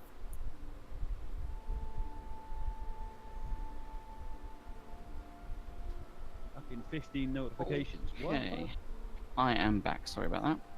You're welcome back, my friend. You kill it. It's dead. Surprising as that may be. This one hasn't seen yellow snow. This one does see the dwarf split the skull of his comrade. The dwarf is closer. This one's going to take a couple of shots at the dwarf. And I do have to point out this entire time he's been singing at the top of his lungs. I noticed that, yeah. Do you have an NWP for singing? Because if you don't, your singing probably sucks. Oh no, he's just a typical dwarf singing songs of praise to Clangeddon as he Awesome. buries people. That's a 22 for 4. And a 16 for 6. First one definitely hits, second one probably not. Just barely. It's like right on the nose for his AC. Like 10 points of damage. Ouch. They probably shot you while you were cleaving the skull. And as the marrows hit him, he's just gonna look up, pause in his singing to laugh at him, point his axe, and start singing again. Catmandu. What can the Catman do? The Catman can do a lot. Let's see, Hopefully in his litter box. did she take any of the absinthe that I gave her? Or handed to her? She kind of looks at you and she's like, you want me to drink this? Yes, Princess Webkey. Princess of Elves, your Rohad husband has arrived to save you.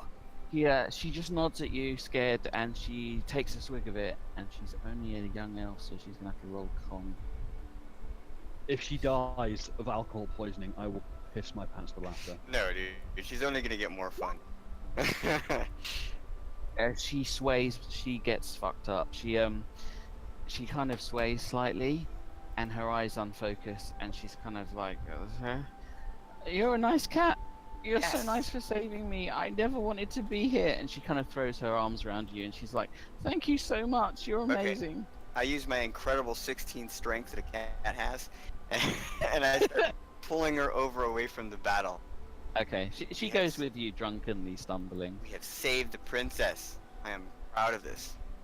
Of course, this is not the princess, but he thinks Well- it is. Yeah, I know, but don't worry, I'm gonna have to hang her later.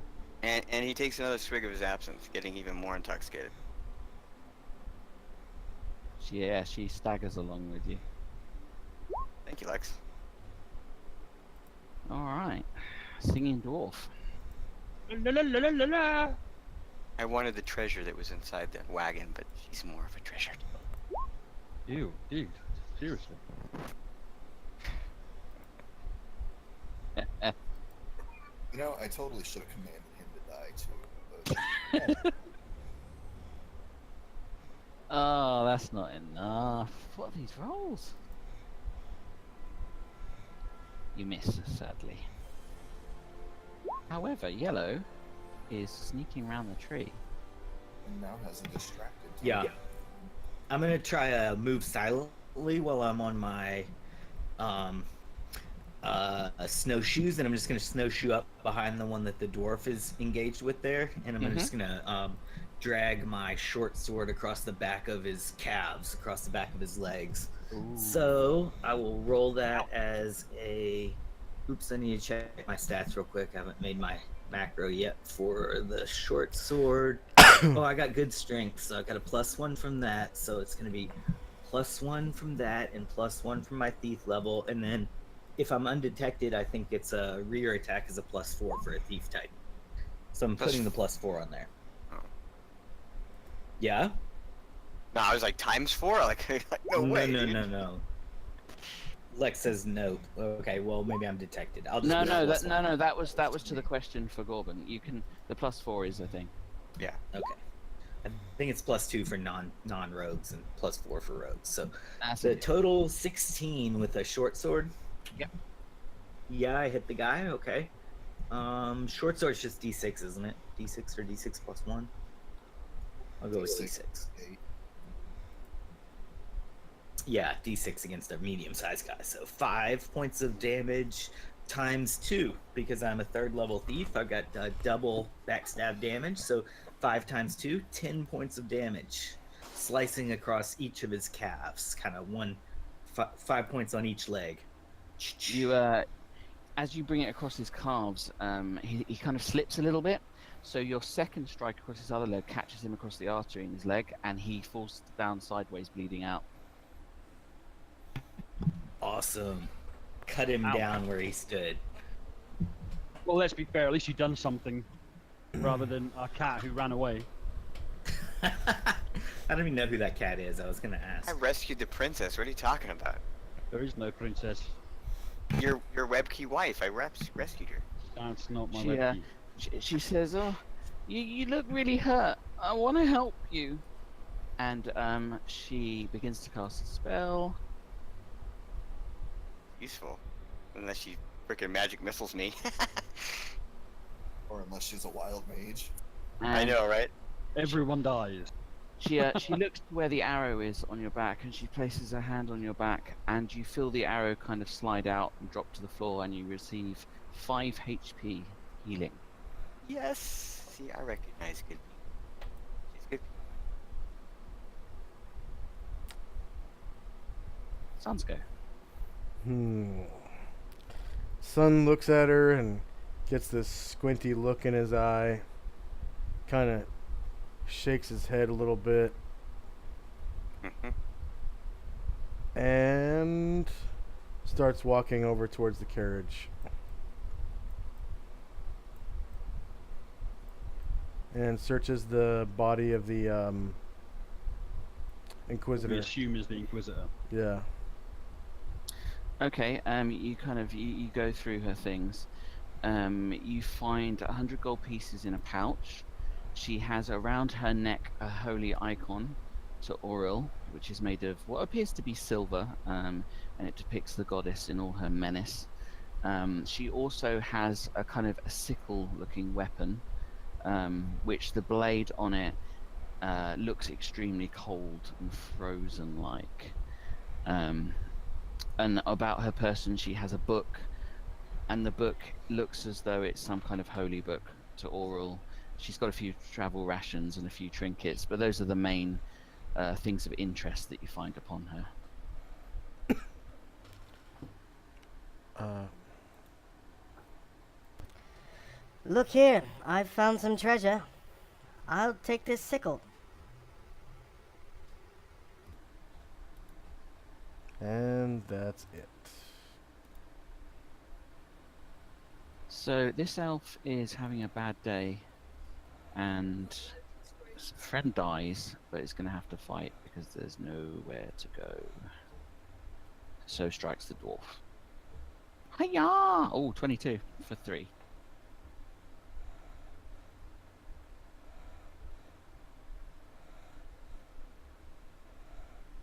Broad. Puts away my axe and reaches out, takes the spear, and just rips it out of the wood. Mm-hmm. I prefer my spear as a weapon of choice. And I'm not going to bother engaging in the fight, but I am going to stalk over towards the young girl.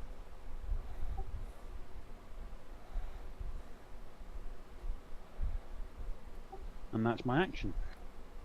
Okay. Sam.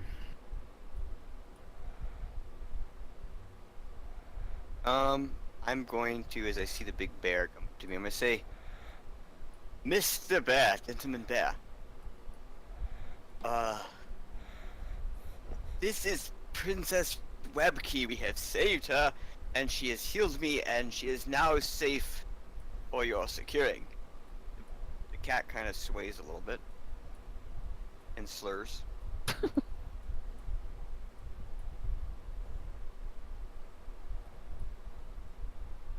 And then looks at the bear. I'm not responding because it's not my turn.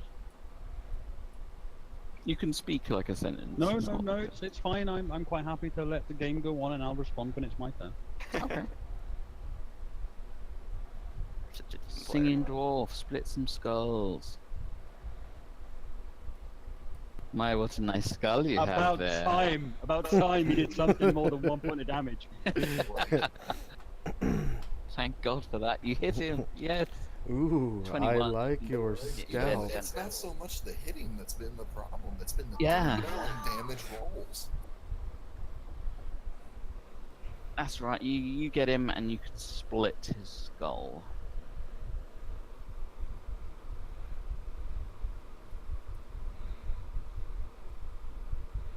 You have defeated them. You can all go into normal mode.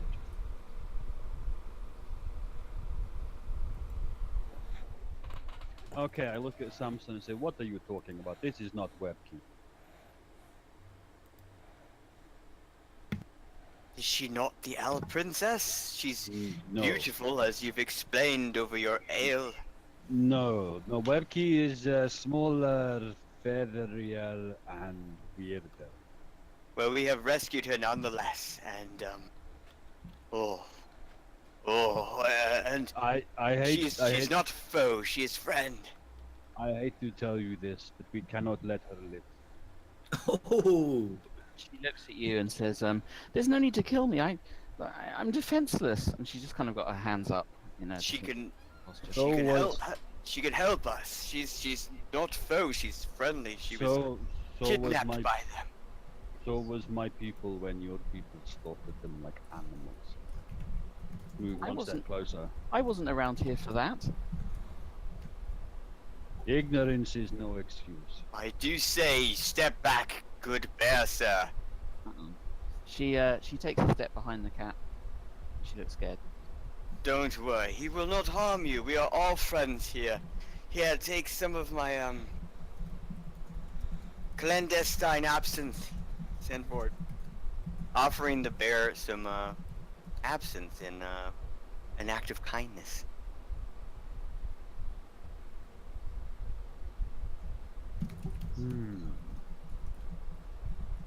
How tall is your cat? The cat is pretty short. He is about he's about 2 feet tall. So he's like the double size of a big cat. And how Give it tall out. is the girl? I don't know. The It's gotta girl, be- the girl's like 4'8". So she's double his height, and she's trying to hide behind him. And she crouched down. And she's Yes, she's cowering. Hey, don't He hands forget you- he's got the hat on. Yeah, exactly. Yeah, that's an extra foot there. He's holding up the bottle of absinthe towards the bear. You must move out of the way, Catman. She could be of some use to us if she's not. I will make it quick. She will not feel a thing. She is an innocent bearman. An No innocent. elf is innocent. You would not kill an innocent. He says, look at her. Does she? Would you kill an unarmed woman? Yes. He's like, how do I argue that? he holds the absinthe up to him. Then drink to her death first. No. We must do this with a conscience clear of alcohol. Okay. He She, starts looking. she openly begs for her life. He starts looking for any of the other party members to see if they're near. Little elf child. I'm playing as in I'm, down there where I am near the dwarf, like we're away from there. She looks up at you. She's got tears in her eyes. She's terrified. Who are your parents, little elf child? And she shakes her head. I don't know. I was just being taken to be trained, Trained where? to be a servant in the church. I do not believe that is the case. I believe you already have some form of training since you managed to heal my little cat friend here. She is gifted, no doubt, but not one of them, as she would have surely helped them during the combat and not healed me. She might not have realized that you were that you were an enemy. She might have thought you were rescuing her. We are not rescuing her. The cat lets out a big burp. Nice. Very, very delicate.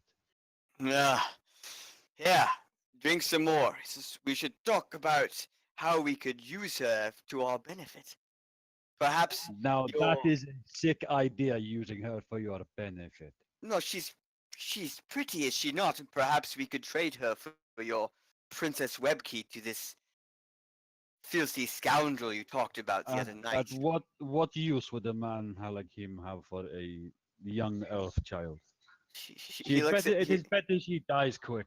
he looks at the elf. He says, "Can you dance? Can you sing?" She nods. Yes, I mean we're taught that in school. Sure. You see, if you had parents, we could ransom you off for a sizable sum of money. But since you do not, and we cannot ransom you back to the church, you have now seen all of our faces. She says, no disrespect, but you just look like a bear. Oh, I'm not entirely sure who you think Racism! I am. I do not care who you are. You are a Brunei elf. That is more than enough reason to slaughter you where you stand. The only Look, reason why I have not done so is because Then- Samson. Then what they say about your Don't kind stop is you. true. You are just animals. You would just kill children. They were right. And she kind of she looks down at the snow and Burn. Did I miss it? I do not care what your people say about my people. She can dance, though, and perhaps she can sing. You are picking very weird reasons to keep her alive, little cat man. Do you wish to keep her as a pet? He looks up at her. Would you be my honorable pet and wear my leash? she looks at you and she's not really sure what's happening. She says, I would pick that over death, of course. I don't appear to have a choice. No, you have a choice. I make it quick. I make it quick. Like,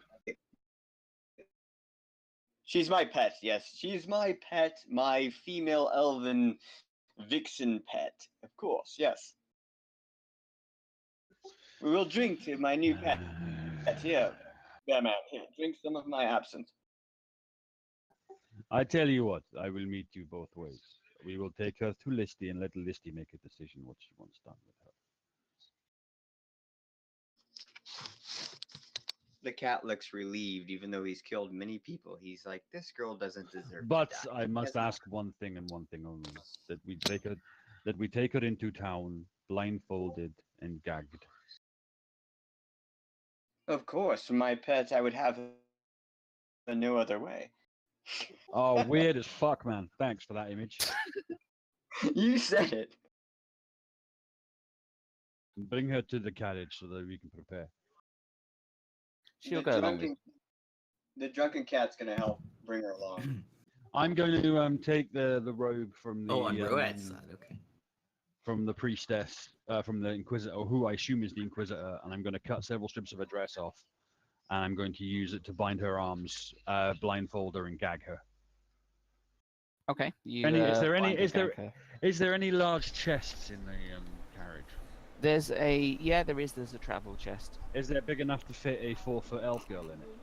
Yeah, you could. Right, If you okay. empty everything out, there's like clothing in there, a few provisions, boots. So you can like empty all that crap out. Just pour it all off the floor and stick her in the chest. You can bung her in the chest. You just put her in the travel chest. Leave a little hole so she can breathe. I don't want her to suffocate while she's in the chest. Right, well done. Well done, my friends. We have destroyed the evil Inquisitor. We have the Inquisitor's amulet, I believe. Is that right, Mr. Coward Elf? Oh. I believe so, Rotard. It was the one around her neck. Not much of a neck left, if I must say so myself. Okay, well, what I recommend we do is we pile the bodies onto the carriage and we set the carriage afire.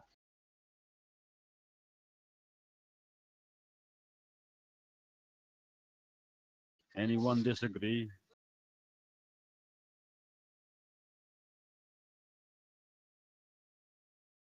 Yay! Probably makes sense. Right, start stripping the bodies of anything of value. Not with the princess chicken there. No, she's in the chest. We're bringing her back with us because apparently Samson can't stomach the sight of innocent blood, apparently, for some reason. Did they know where Webkey even went? I know where Rebkey is. Okay. But what we're going to do is we're going to take it back and let the resistance sort it out. I'm sure they have got no qualms about executing an elf when required, or at least finding a way to remove her from the area so we don't have to worry about her anymore. You can totally do that. In terms of, I noticed that Gorbin's been harvesting in his own unique way. Are you going to leave the bodies strewn about the path? No. What I said was we're going to get all the bodies. We're going to drag them into the carriage and then set the carriage on fire. Oh, yeah. Okay. We're going to strip. We're going to strip all of their valuables, all of their weapons and equipment, because we can take it to the resistance anyway. They could use it, I'm sure. Like all of their weapons and stuff, take them away, put them into sacks, whatever backpacks we can fit shit into. We're going to take everything we can and give it to the resistance. I think would be the best option. And then we're going to toss the bodies into the carriage. I'm going to pour oil on the bodies and then set them on fire. All right, you make a pyre. I mean, before you do that, you know, we could just not draw attention to the fact that we've ambushed and killed a bunch of elves from the Inquisition and just kind of leave the bodies here. Well, to be fair, my plan is to even more confusion. So if we set the fire, we're far enough out of town that they shouldn't see the smoke. And then we release the horses so they can run off and do what they want to do, you know, because they're horses. And then we just take whatever equipment we have and take them with us. Take it with us, and then we can drag the. I can carry the chest back. She's not that heavy, I imagine. Okay. Yeah, you could totally carry that. Just sling her over my shoulder like a side of beef. In the chest, of course. And then we head back to Listy, and then we can tell Listy that the job is done. But the big question is, who are we going to give the amulet to? And the reason why I'm asking is I think we should give it to the most damaging character, like the mage or something, because then that way when he hits, he's going to hit for full damage rather than half. I'm not sure I even want to touch it. What does it do? Well, we were told, I think it was by Listy, that the only way to really hurt the guy is by wearing... I mean, what does it do? We wear the amulet, and it allows you to damage the person, from what I remember. It was like 2 weeks ago when we last spoke about the amulet, but, you know, what you want, what are you expecting from me? A list? You were the one that were talking to her. If you could either just go back and ask her, or if you wanted to know beforehand, you could roll an intel check, and if you pass, I'll tell you. No. Intel check, not about that. Forget your name. Yeah, I often forget my name. That's why I say it a lot, to try and keep myself in the memory. So that's it. I think, are we done here, guys? Have we looted all the bodies? What did we get, Lex? You going to make us a list of what we got? Yeah, put it in the chat. Alrighty. All I found was basically some odds and ends and like a little bit of loose change. That's fine. Just put it all into the treasure list. And go from there, really. And then we'll go to Blacktown. Yes, that's fine. You can keep her circle. I don't want it. I like my spear. My spear is doing tons of damage. I love it. Added to treasure list.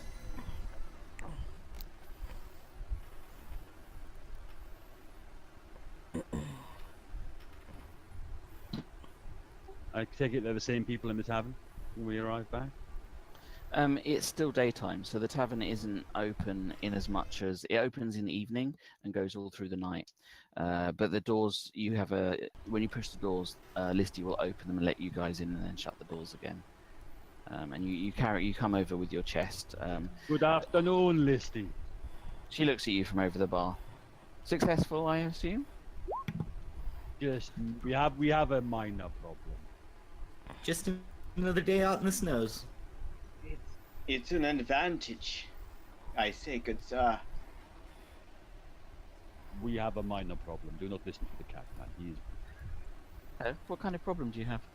I'm going to put the chest on the floor and open it up and reveal the elven child. Oh. This is the... She claims she was going to the temple to train, but I believe that she lied.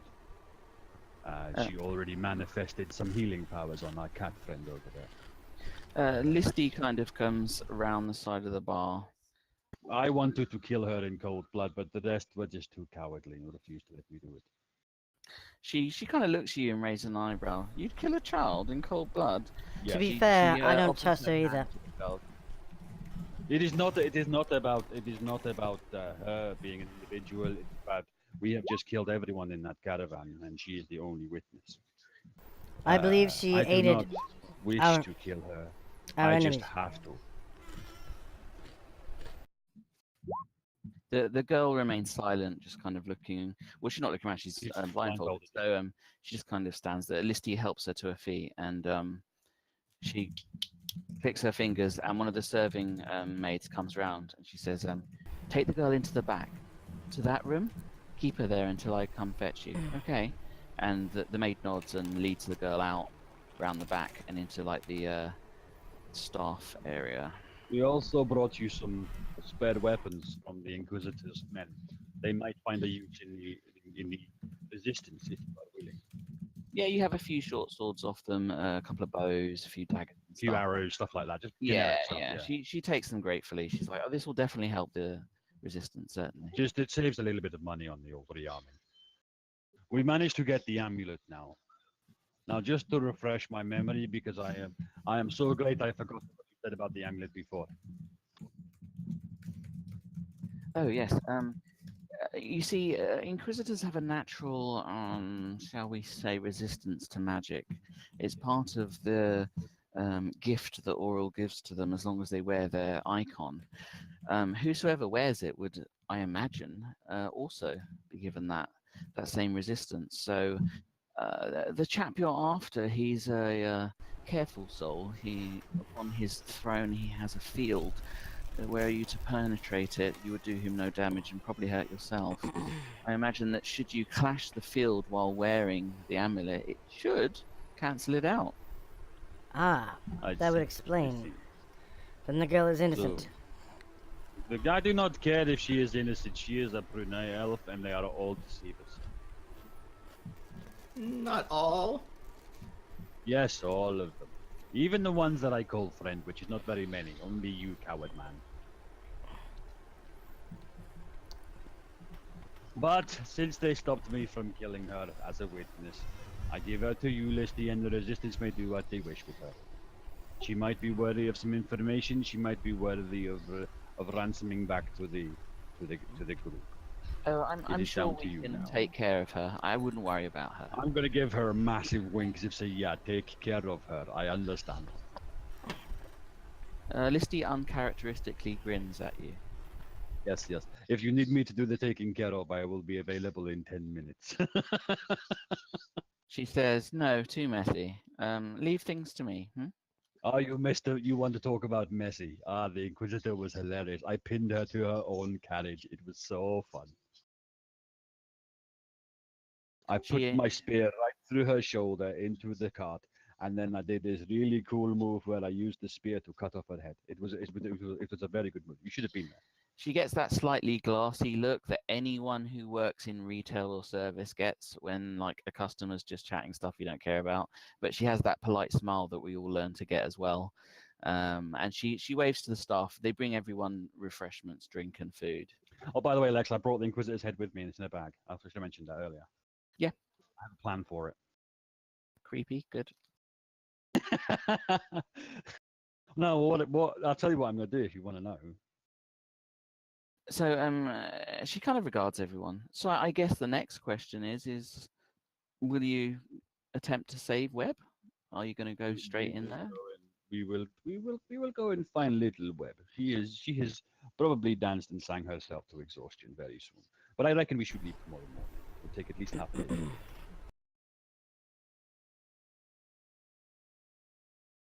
She looks over at Gorban. Yes, I believe I do. One moment. She sort of skips around the bar. She goes through the staff doors, which swing openly, and she comes back round them. She comes back with a brass bowl that's quite large. She kind of has to use both arms to carry it, and she plonks it down in front of you. This is the bowl that we use to boil the meat from bones. I imagine it will do the trick. And she hands that to you. The You know, oddest it's- request she gets. You just gotta be amazed at how nonchalant she was. You know, she gets all messy about me killing a child, but as soon as you start mentioning bald head, she's like, "Oh, I'll go get you the pot." She, yeah, she makes no comment. She seems unsurprised by this and is unfazed. Odd. Yeah.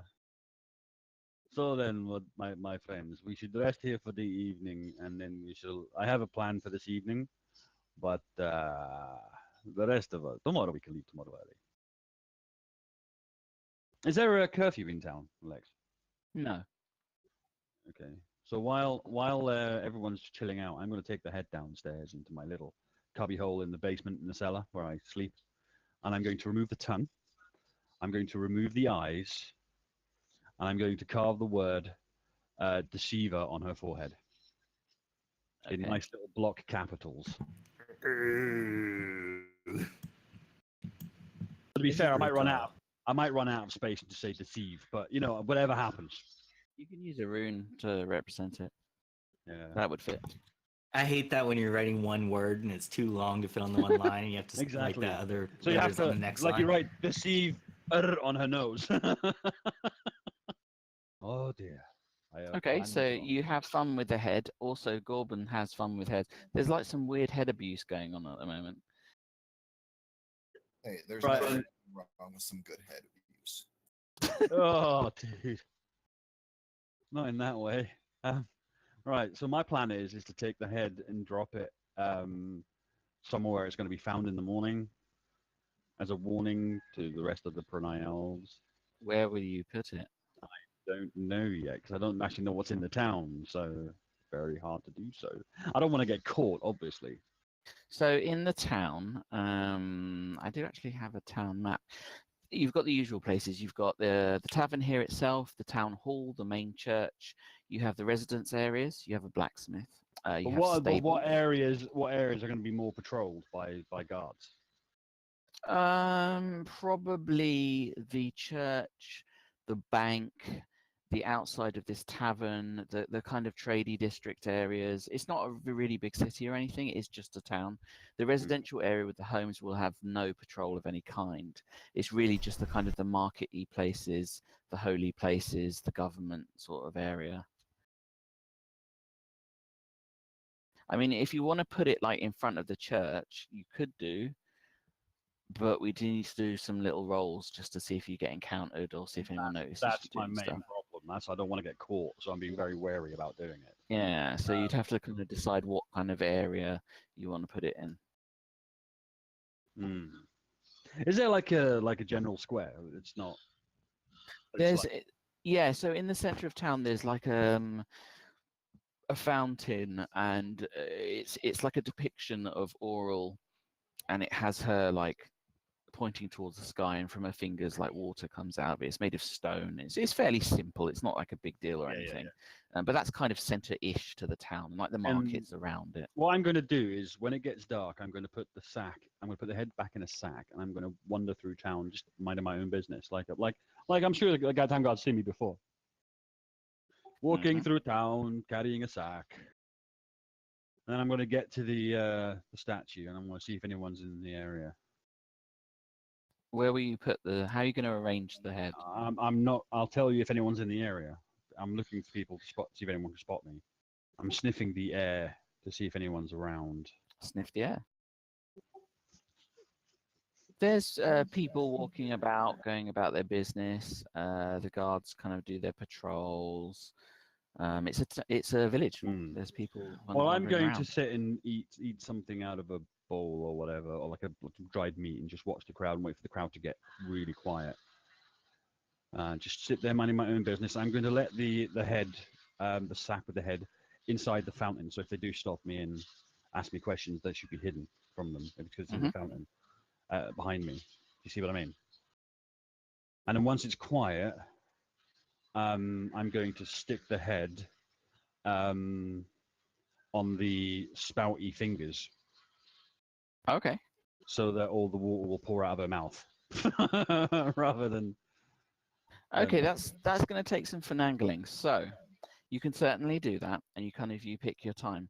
I need you to roll me 5 d20s. If you get a critical 0 or 20 on any of them, you're going to get caught by someone. Otherwise, you're fine. Perfect. No worries. You wait until very, very late. You kind of watch the way the guards are, and it's not a town where they get a lot of trouble, to be fair, so they don't care that much. And you set up this macabre decoration. And then head home. Okay. Get a few hours sleep before dawn.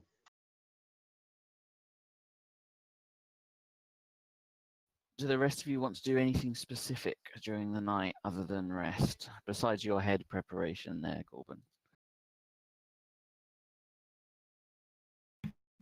Yellow Snow will just fiddle with some elvish thread and practice, trap making, things like that. Cool. With the elvish odds and ends that he grabbed.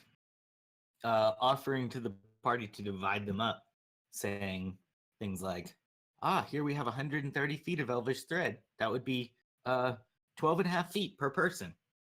Road, would you like your 12 and a half feet of elvish thread? What would I use elvish thread for? Well, I'll keep your share then. No, I'm asking what would I use it for? Is it just Well, for decoration? Does it make you look pretty? Can you use it to swing from across the chasm? You could tie a bow around your finger to remember that you're supposed to do something important. Like take your meds. Yes, but then I would forget why I have tied it. Well, if we find some more elvish thread, you could tie another of another color on another finger. You make a valid point there, little yellow man. So I may consider it. You may have it for now. Thank you, Road. And I just go But around the party if I offering ever need to remind some myself pocket of lint. something, I will borrow some. Good. I try to keep lots of useful, or not necessarily useful, maybe useful someday. Tidbits of equipment. Okay, cool. So I organize things like the needles and thread, and make a show of offering the basically worthless pocket lint to the other members of the party Okay, cool. as the proud results of my thieving.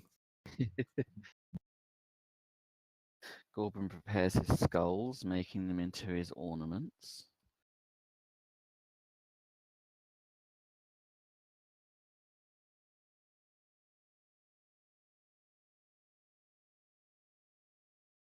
Other than that, you guys can rest, and you're in town, so you can heal as well and be at your max. I think we should leave first thing in the morning. So Skit looks over you, and he says, "Oh, a sickle of ice? You say? Give us a look." Yes, of course. Here you go. As you sort of draw it out, he's like, he looks around and is like, "God's sake, don't put things like that out in the open, boy." And he takes from out of his pocket, he takes this really large handkerchief and throws it over the top of it. "That's an inquisitional weapon." Yes, of course. He's like, you wanted to trade it, or kind of looks a bit flummoxed by the whole thing. Perhaps, if you find it valuable. It's valuable. I mean, it's a weapon of magical properties, of course, but it's an inquisitional weapon. I wouldn't carry it. If I was caught with that, they'd skin me alive and boil me, then resurrect me and do it again. Ah, I can tell you about it though. sure, yes. When someone becomes a full inquisitor, they're given a favored weapon that they train with, and it's said that these weapons are of a magical quality, and they can strike creatures that might only be struck by such weapons. It's said that they have a kind of a chilling effect. He kind of describes how the weapon works. Mechanically speaking, it's a +1 magical weapon. It does 1d8 damage. If you score a critical hit on it, the creature has to take a save versus spells or is frozen and unable to move for d4 turns of combat. He says they're obviously Cool. stylized to the Inquisitor. There's no two alike. Other Inquisitional members who knew the Inquisitor would know who owns it. I would suggest, I don't think I could even move this on the black market. Maybe a foreign market if you were to take it abroad, but not here. I doubt any trader would dare. Is there any place I could hide it? I suppose you could. You could take it to a black market trade and ask them to put it in a lockbox for you. There are illegal materials that people like to have stored. You could have it put there, I suppose. No. I think we should dispose of it ourselves. Yes. I can't trust anyone in the black market. No, chances are they'd sell you out. The Inquisition would pay them well to find someone who, well, obviously killed an Inquisitor. Inquisitor wouldn't give that up. Of course. Yes, I shall have to dispose of it some other time.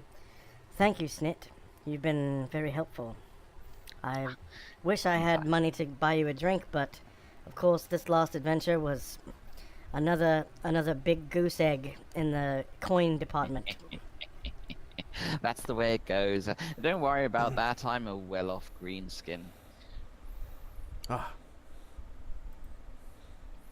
Well, perhaps another time, Snit. Thank you. Certainly. Always happy to share a drink. and Sunward comes over and sort of gives the like, come on, bring it in, huddle up. I've got a secret to tell to Road, Samson, and maybe Yellow Snow, and sits down at this table. Yeah, okay. With them over here. I'm going to stand by the table because those seats aren't built for me. Yeah. What is so exciting, little man? Well, Snit here says that these sickles are only carried by Inquisitors, and each one is able to be traced back to the actual Inquisitor that wields it. Right. So, I've no choice but to get rid of it. Otherwise, I might link us to the death of the Inquisitor. I might have a cunning plan when it comes to the seeker. I was thinking about this last night while I was sitting by the fountain in the center of town. Ah, And what we can do, if we can hide it, we can take it with us when we go and rescue Webkey. And then we could we could use it on the man who is there, who we need to kill to get Webkey back. And then when Inquisition find out, we can go, well, look, he had it, so therefore he must have killed the Inquisitor. ah. Planting evidence. I'm not just the smartest bear on Notandra. Right. Well, we know we've noticed, we just don't care, Paul. Sorry. Well, perhaps you'd like to carry it until that time? I would never touch that thing if you paid me in gold. Then I have no choice but to dispose of it myself. No, we find it when we find something to put it in first. Because we're going to have to find some way to carry it out of town, especially since there's going to be guards running all over the place in the morning when the head is discovered. Well, if it were up to me, I'd destroy it right now. But We'll I'm give not it to sure I Listy, she can. might be able to find a way to get rid of it. That's a good If idea you've got too. a problem, give it to Listy, and you can give it to Listy, and she can dispose of it probably. She's All probably right. got a dozen places where she could hide it until such time as she can dispose of it. Right. I'll speak to her. Okay then, little man.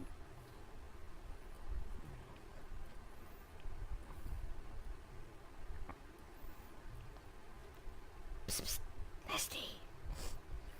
Yeah. Oh, she comes over and looks at you over the bar top. Yes. I've got something that I can't get rid of on the black market, and I shouldn't carry it around town. I want to destroy it to get rid of it as soon as possible. Oh, what's that? It's one of the sickles of ice. She looks thoughtful. Sickles of ice. Can I have a look? Yes, of course. I pull it out and put it on the countertop. She's kind of like, goddess of cruelty, you people are trouble. And she reaches out to go and take it. I let her. Oh. Ruh-roh. Takes it. and she slips it into her dress. That is a lot of trouble. No wonder. It's a good thing you didn't try and sell this on the black market. You'd have had the Inquisition down on you in an hour. The amount that they would pay for retrieving this. Well, that certainly proves you did the job. Not that I doubted you, but I'll I assume you don't want to keep this. Of course not. I'll dispose of this for you, she says. Very well. Thank you. Certainly. Ironically, I'm starting to get the feeling that Listy might actually be a spy for the Inquisition, letting us get ourselves in enough of a noose to hang ourselves.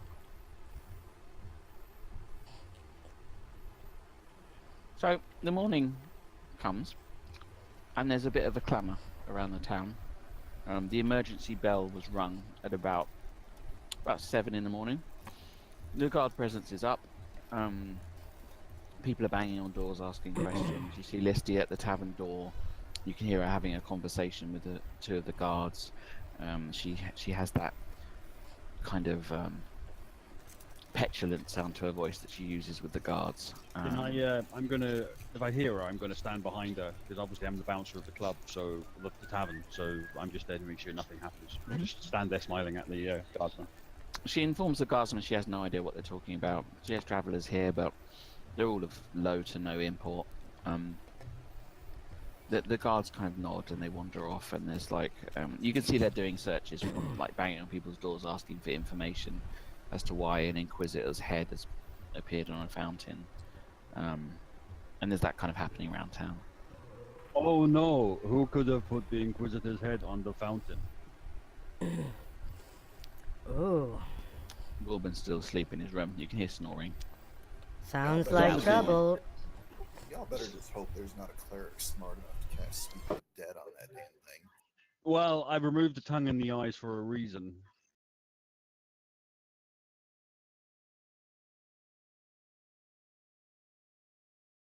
And even if it is, I just look like a bear, so be it. How many bears are there in town, I wonder? Not many, but I'm sure I can point out one that left town just after that. Nice. Grand total is 1. Yeah, but there was my cousin from the Black Lake tribe was staying hanging out yesterday, so he left not long after evening time. You know, no, not the Black Lake tribe. Sorry, from the Broken Leg tribe. That's a bit north of the Black Lake tribe. Very far into the deep. Yeah, the Broken Leg tribe. Mate, don't want to mess with the Broken Leg tribe. Yeah, they'll hop after you. No, they break your legs. They have this trick with boulders. They throw boulders at your legs till they break, as part of their torture routine. So when you come down, Listy prepares breakfast for all of you. She says under no uncertain terms that maybe if you're going to go rescue Webb, she suggests you go now and leave town. There are questions being asked, difficult questions to answer. And she says, though I don't lack most of your abilities to lie, I lack some of your abilities to lie. Listy, I have a request for some items before we leave, if that is okay. She looks at you through narrow, kind of annoyed eyes. If it's a brain that you so desperately need, I'm fresh out, my friend. No. I had some brains yesterday. It was fine.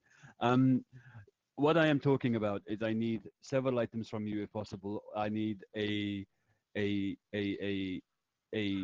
some liquid silver, some feathers, but I need a pot of gold to paint, and I need my chest back, please.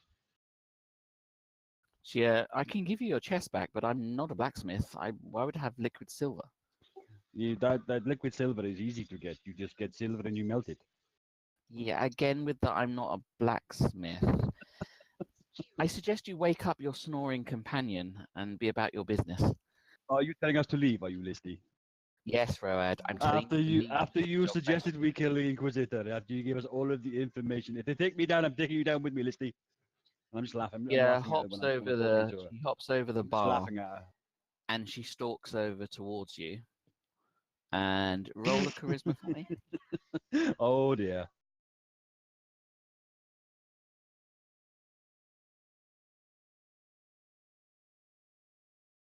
Wow, she smashes you. Yeah, she does, because my fucking charisma's so low. She looks at you with her gold eyes, which appear to flash with a kind of an anger that only an annoyed woman can generate. And she says, "Get your friend and leave for now." And you get this almost, yeah, it's almost like an urge that you cannot fight. You absolutely must leave now. Come on then, friends. We must take our snoring friend and leave. Listy has Yes, yes, spoken yes, and of she's course. very angry. He has no sense of humor, does he? Good evening, Listy. Come on. Go and knock on the dwarf's door. Like, really knock on the dwarf's door. Yeah, you rattle on his door. No, not rattle. I mean knock. You're quite strong. The door rattles. It's probably like the sound of ice shattering somewhere. Come along, gents. Get up, little dwarf man. We must leave. Listy is mad at us.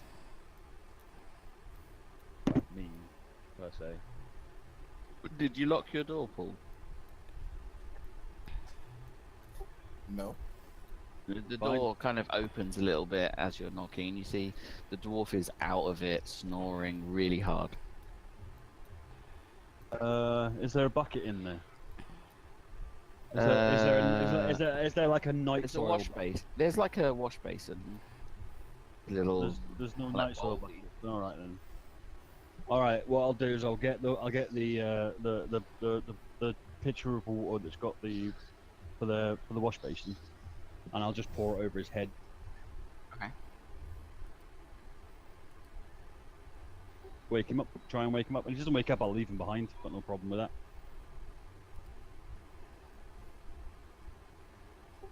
Lex, I need you to decide if that wakes him up or not. Okay. If you need a reference, it's on my sheet underneath the stat rolls in the notes box.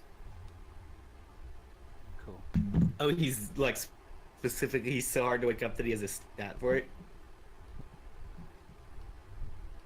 The waking there up you go. E-stat. Wake you up E-stat. So, I gave Gorbin a little bit extra flavor. In metagame terms, he has the disadvantage of being a deep sleeper. yeah, so you Cool. do wake up, but you're very groggy and you're kind of. It's almost like being permanently hungover. So you're kind of not focusing well, and there's like a bear there who's just pitched water over you, just like, ugh. Come on, little dwarf man. We must leave. Listy is angry. And for the viewers out there, there it is in the Roll20 chat, so you can see exactly what it is he has to deal with every morning. Cool.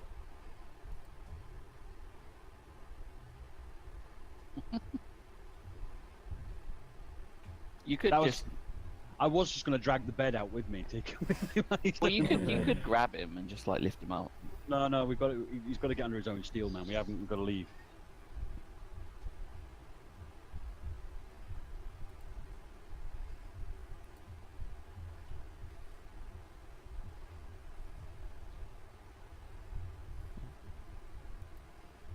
And looks at you through foggy eyes.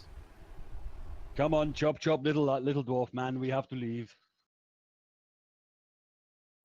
Come along, gents. Come along. I am trying. It's just a door. Ah, yes. No, your mother is probably still alive. I do not know your mother.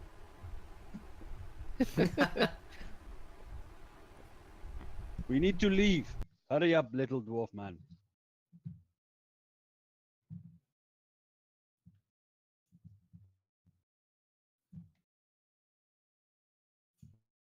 You have missed breakfast by about 50 minutes.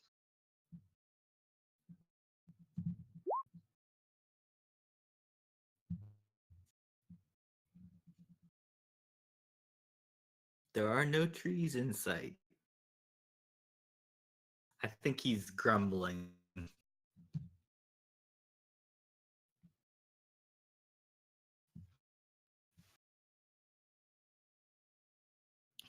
He's grumbling, trying to wake up. Do like the brawler. Yeah, he's just being awkward. He's being an awkward dwarf. That tends to happen. Does Samson get told to go by Ooh, Listy dash back. with them? You see that Listy told, because of what Road did with mounting a high-profile person's head on a fountain. She does Oh, this does way. say to the rest of you that probably you should leave Nice. town at least for a day, like to let the heat die down a little bit. Mr. Beast just donated $5,000. $10,000. Okay. $11.10. Just Go. to take a sip of his Red Bull. Part right here is YouTube title now, All man. right, so you guys. That can is head it, little out. dwarf man. Get your gear together. We need to leave. Let's see who. So I assume you guys are going to head to the Onto the old boss. You're temple faster than me. where Right the that way, three yeah. hangs out. Is there another town in range at all? You could go to another. There is another town. You could detour to it certainly.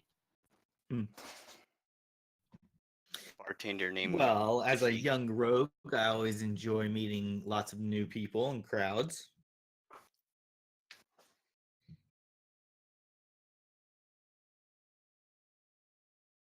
Ones that aren't necessarily our allies.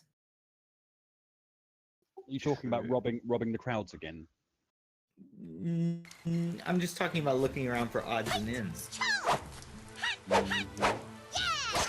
Shareables, the share economy. Yes, as the man who doesn't share. Yes, I'm going to take everything and share it with myself. You know, it's That'd like be- All right. it's like- So what's the plan? Are we going to go straight to the rescue web, or are we going to go somewhere else?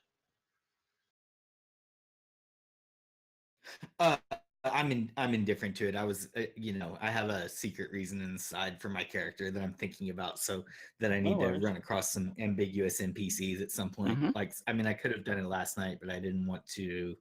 I want to wait and find out what happens with the mounting of the head on the fountain and everything. So I thought it might be causing too much trouble at once if I did. So yeah, just patiently waiting for another night to execute my next plan, which, yeah, something that was Cool. suggested. You're going to go Mission Impossible, aren't you? You're going to go and steal shit. Well, I have some things in my pocket that I don't want to forget about for too long in the game. I want to Right. test okay. it out. Okay. Nice. Well, let us go and leave and get ready to go and rescue Webkey, I guess. Okay. You can travel to the temple certainly. The day is again fine. There's no snow. It's fairly bright. It's cold, but it's not intolerable. So I'll roll to see if you encounter anything. We're going now. We're going now, Mr. Iceman. We need to leave because Listy is angry at me for some reason. Oh, nothing. You have an uneventful journey. You make your way there, and you take the road. You remember the way. You don't get lost. You're not attacked by any abominable snowmen or anything scary. And you make it again to the entrance to the temple. What time is it? The time is, it's getting to evening time. It's probably, kind of have a look at your sundial on your wrist, and then you realize it's a sundial. That's not how they work, damn. You kind of estimate it's probably about 6 p.m.-ish. Sundown's usually around 8 to 9 o'clock. Okay, so what is the plan? What are we going to do when we get in there?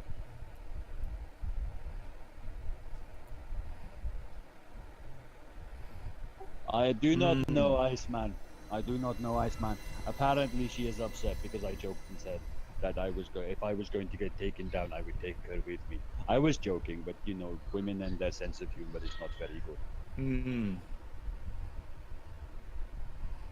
It might also have to do that I left the Inquisitor's head on the statue in town.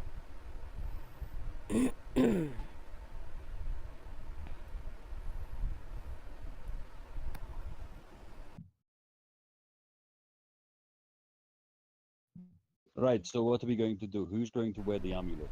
Anyone volunteer?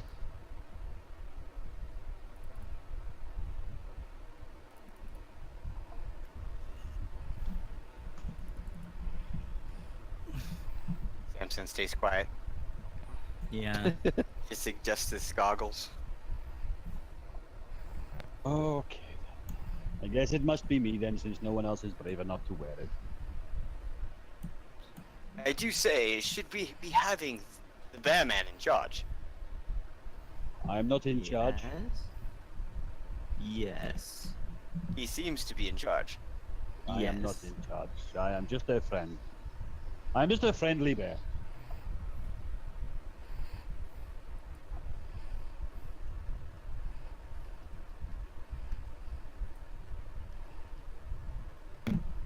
He, Well then, he has let's get. the best grasp on what on where we're going. Andy does. I don't remember. That was 2 weeks ago. Perhaps we should cease with the shenanigans and move forward then, and save your What is shenanigans? princess Webkey. She is not. She is not a princess. She's just a very short woman. I thought she was your wife. No, she is not. No. It's never going away. Never not, is it? You say a lot of things when you've been drinking. I say, Batman. I say a lot of things when I am not drinking too, but none of them have I ever said that I was married to Webkey. I already have 6 wives. I do not need any more. Well, what do I know? I thought the elven girl was your Webkey. Exactly. And why would I marry an elven girl? Blah. Why would you marry 6 wives? Because I have to. It's part of my culture. I cannot help it. It's a lot of child support, I tell you. No. The tribe supports my children. He's one of them, Dad. Oh, well, sorry, No. tribe support. No, it's a cultural thing. It's about spreading your genes, you frickin' morons. It takes a village, right? No, what it is in the culture, right? There was 9 tribes. There is now 6 tribes. But each of the shamans of each of the tribes has to marry a woman or a bear woman from each of the other tribes, so that when he visits, he can then impregnate them, make them babies. And it's all about spreading different genes around the family, around Your the dwarf, tribes. obviously you see. bored with this conversation, goes wandering off. As he goes wandering off, and steps in this part here, he hears a loud click and has to do a dex check for me.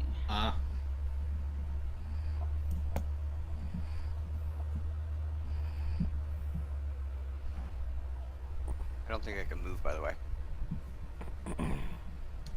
Well, I feel like you don't have the grid on, maybe, so I can't move with the keyboard. Is that what you're experiencing? Oh, that's I it. can grid. It's okay. You don't have to grid it, dude. It's work. We're good. Okay. Is that below your dex? Yep, by 1 point. So as you stepped on down, what looks like a trap. It's made from like a sapling.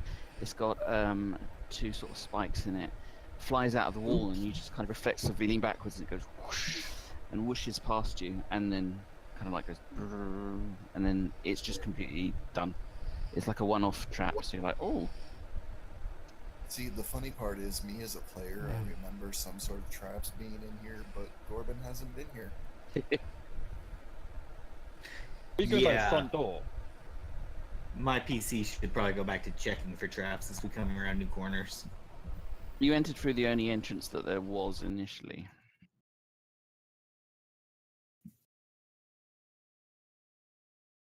That's going to be a long trek, though.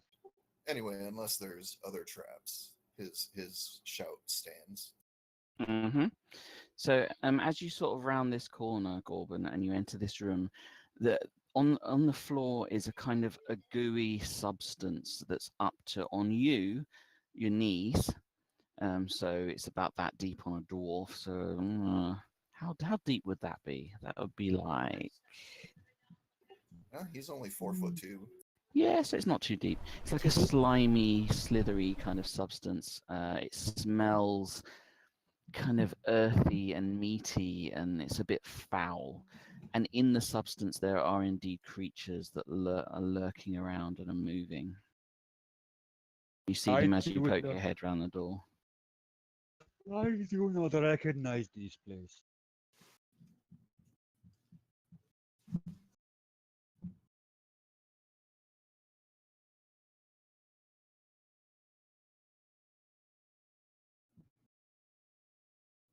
Doesn't notice you.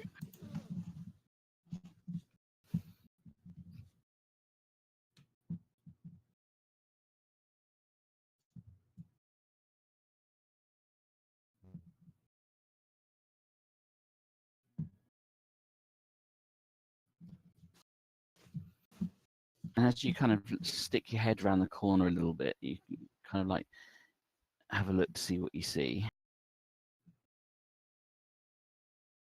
You can see they're about as long as a man, like quite a tall man. It's like a 6-foot man if he was lying down.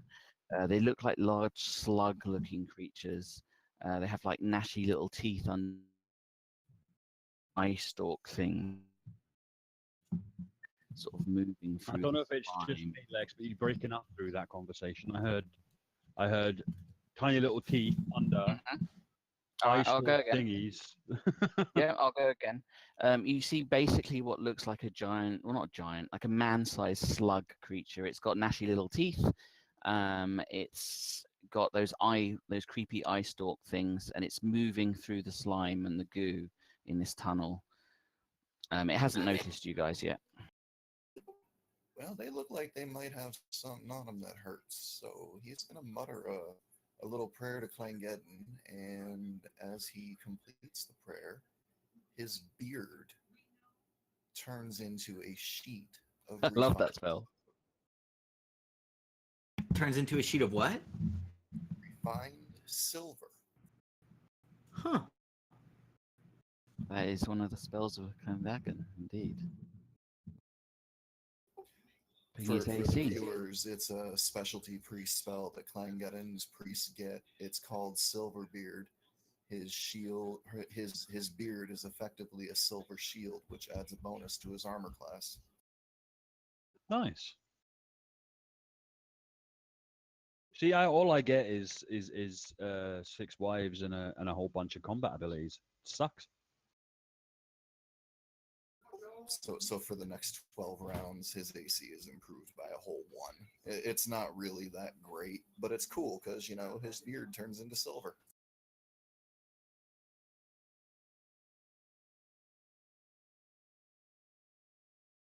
I did notice that the blood streaks had a had an initiative there for a second. Like, Yes, indeed. So, Angry Yellow, blood you streaks are of doom. quick off the mark. You're very quick off the mark.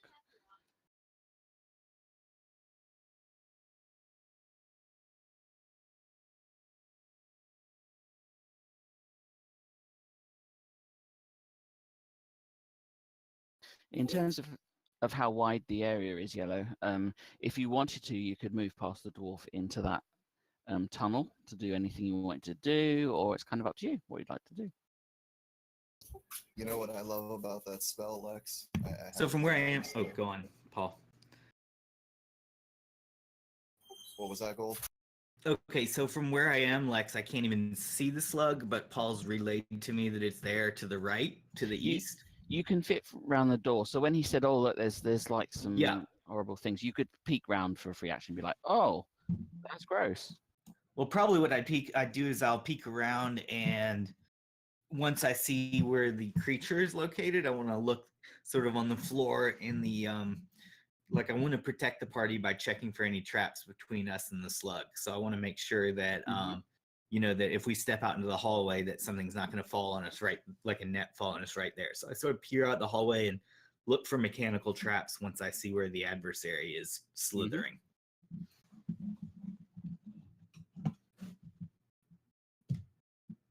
Okay, you have a little look to see if there are any traps. You notice that there's no traps. However, your halfling eyes are quite keen, and you figure if someone was to be in combat on this like goo, if they screwed up, they definitely fall over and find it hard to get back up again. Looks risky. All right. Then I just relay that to the party. I say, I usually carry snowshoes, but you're gonna want to get your goose skis out for this room because it looks goosey on the floor. Passing a warning to the party.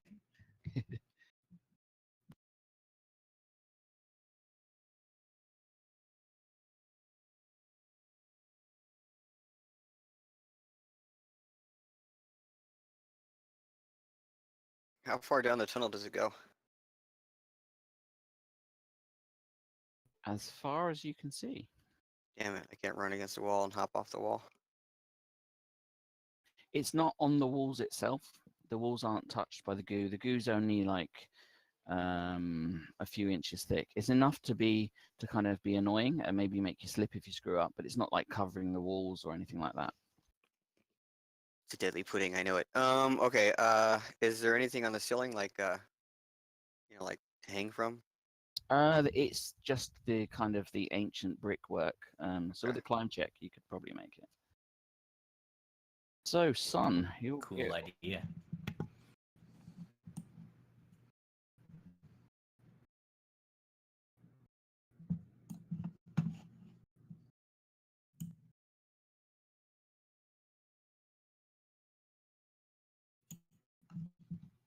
Roared of Sun. That's me. Yep. Oh yeah, I was just checking to see if I needed to reload my Discord to hear him. What will you do? I'm going to move up behind the dwarf here so that I can see the target and stop.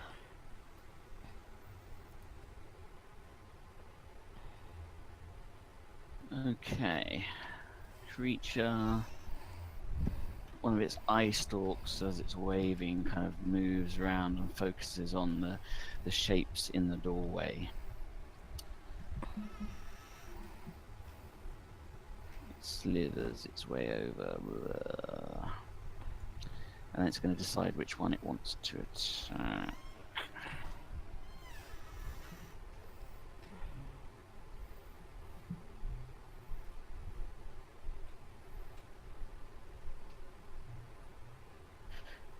It thinks probably the dwarf is looking tasty, and its tongue lashes out at you, dwarf.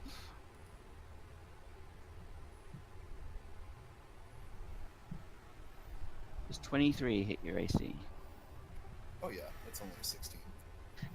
The tongue kind of like slaps across you, and as it does, there's a hissing noise, and there's like a kind of an arid stench comes off it, and you take 5 damage.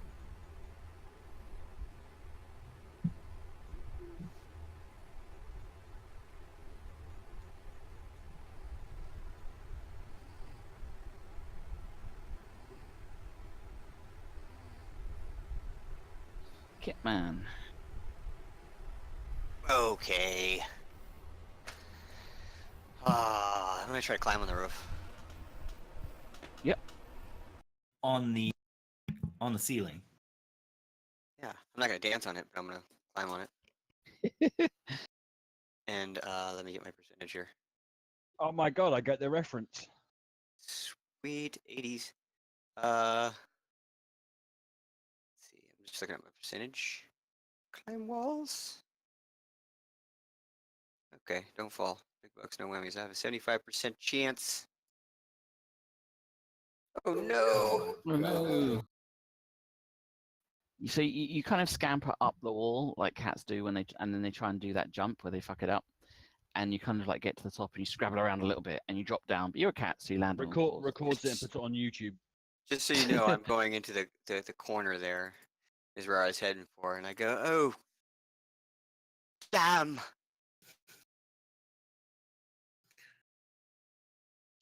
Starts getting likes from the video he just put on YouTube of the cat falling. Were you climbing in this part?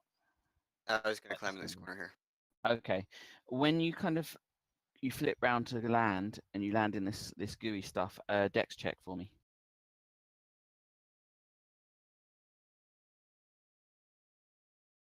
I pass. That's got to be fine. You would have slipped, but you're a cat. You're like, whoa, and you manage to just land. You don't fall backwards into the goo. You know that but you're a cat statement. I don't know, man. He did manage to fail one and face plant a carriage. Yeah. Yes, but we're not allowed to talk about that. Nobody saw it. I was on the other side of the carriage, so it didn't happen. Nice. Pixar, it didn't happen. Exactly. Brad's go. Right, have I got enough room to move between Yellow Snow and the Dwarf of Clan Geddon? You could barge them out of the way, sure. Well, to be fair, I probably could. What I'm going to do is I'm going to walk up to the edge of the slime, and I'm going to kneel down, like on one knee, go down on one knee. Yeah. I'm going to put my hand onto the slime, Yeah. and I'm going to say, by the power of the ancient ancestors, I destroy this water and destroy all the liquid in the room. All liquid-like Wow. substance. Nice. About Cool. 27 cubic feet. So about, it's quite a lot of space. So everything around just disappears. Mm. Like turns to dust or whatever it does. Yeah, it makes a boiling and then a hissing, and then as it takes effect, it all just starts to evaporate and disappear. The slug writhes a little bit and looks like it was hurt by this. It doesn't actually, the damage doesn't affect the slug per se. It does when I say it does. Well, I'm saying the spell doesn't actually You allow tell me him, to. Lex. No, I I'm know. saying the spell doesn't allow me to use it on creatures, is what Yes, I'm I saying. know, So if I you know. are unaware, No, but I you am. Yeah, I know. dehydrated his environment, though. Yeah, sucks to be slug, man. What is the blood trail? The blood, as you have a look, it's staining along the floor. It kind of stains the flagstones. You gotta throw some trail mix at these guys with salted beef and stuff. Throw your rations at him, quick. That's a good spell. Very shamanic. He's some kind of Yeah. shaman dude. Oh man, look at that roll. Even with the 1 damage as well. Shaman. The hacks are intact. so Lex, can I ask you a question? Is that why the API stopped working earlier? Because you were setting up your hacks. Her sons go. Yes, this trail of blood that goes underneath the slug. Is it all It's, continuous? It's just like, it looks as though it was where someone was dragged through like this passageway, and you've got high intelligence, you remember this. Last time you were here, it was actually a fresh trail where someone had been dragged, and a guy was, one of those cannibal guys was consuming a corpse in the corner, so it's staining from that. Oh, it's a stain, but Yeah. it's no longer wet. No, it's stained the flagstones where it was. It's from your previous dalliance in this temple. Lex has just been lazy and not removed bloodstains. That's all. They're there. Is the slug covered in slime? It is, yeah. It has a slimy exterior. Right. Oh, I'm crap, it's going- Yellow's turn. Oh. My bad.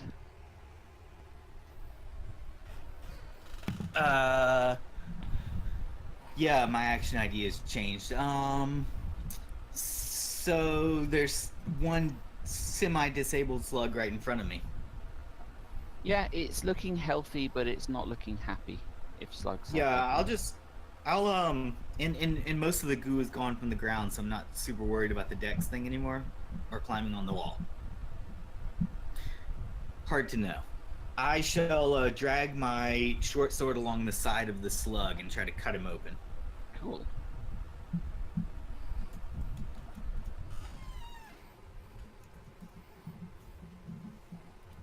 Attack roll.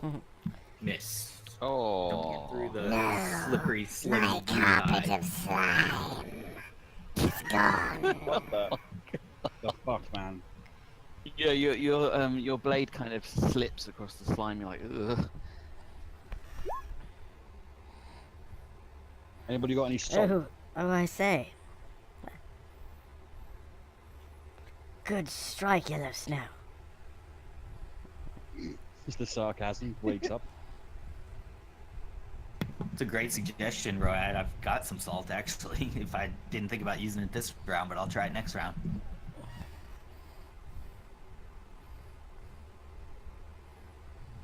To be fair, I think you'd probably need a metric ton of salt to do damage to the slug, but Right. So, the slug's covered in slime, yeah? Yes. I shall metamorphose liquids the slime into salt water.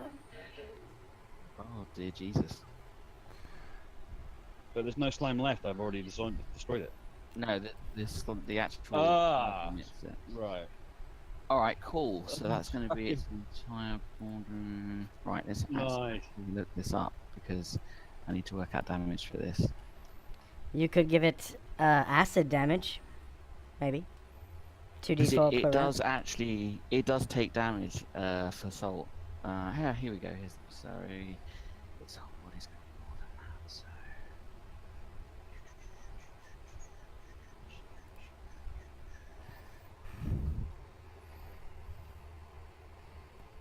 Roll me 3d8 Ooh. for damage.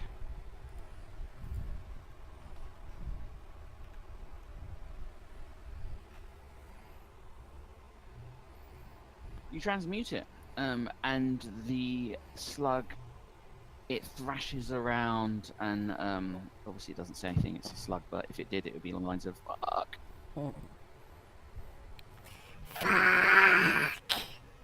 That's the one. That's creepy as fuck, man. I need that soundboard for my next Goblin game. Any Goblin game I play, I'm gonna have that soundboard. The slug lashes out because it's smoking and it's pissed off, and it's going to lash out at the guy who tried to stab it, or slash it rather. Yellow. Solid actually did a really good Goblin voice. Yeah, I kind of missed that Goblin. He was hilarious. Dak! Yeah. Name was Dak! Yeah, that. He reminded me of the little imp in Baldur's Gate when you're in Yeah. the rocket plane. AC 14? Does that hit you?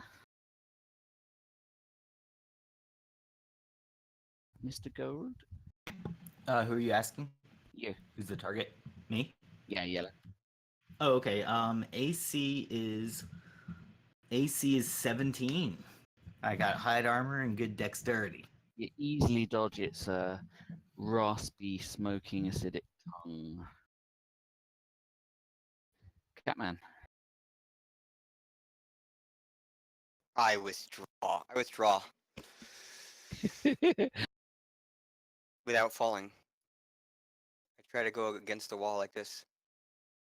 Yeah, you can sort of edge your way across the wall like that's gross, that's gross, that's gross. Last thing I want to do is get eaten by a snail. I'm small enough to be swallowed, so how about that?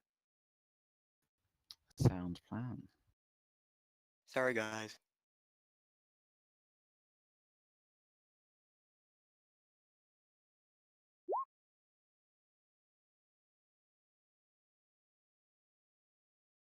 Right. Hey, I am going to. Where's all my hit points gone again? Yeah, I'm missing half my hit points again. Yeah, just max them up. I'll max them up again in a sec. Well, I could probably reach over the Glangeddon Dwarf anyway because of my reach. So Yeah. There's enough room to maneuver. I'm going to step up and I'm just going to jab my spear at it. I'm not going to have my shield out. I'm going to do it two-handed. Mm-hmm. That's a definite hit. Jesus.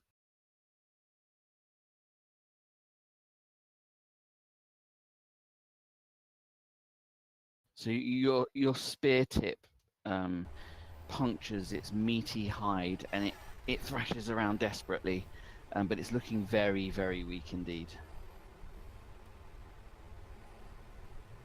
Gorban.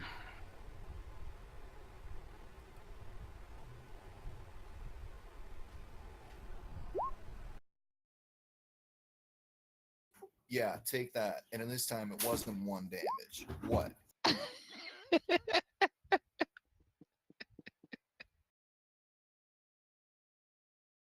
Wow. It was 2 damage, god damn it. God damn it. You've doubled your damage. I'm so proud of you. Yeah, you slay it outward. You kind of go to split its skull, and your axe just kind of goes through and hits like kind of like mouth parts. It doesn't really have a skull, which is a bit disappointing.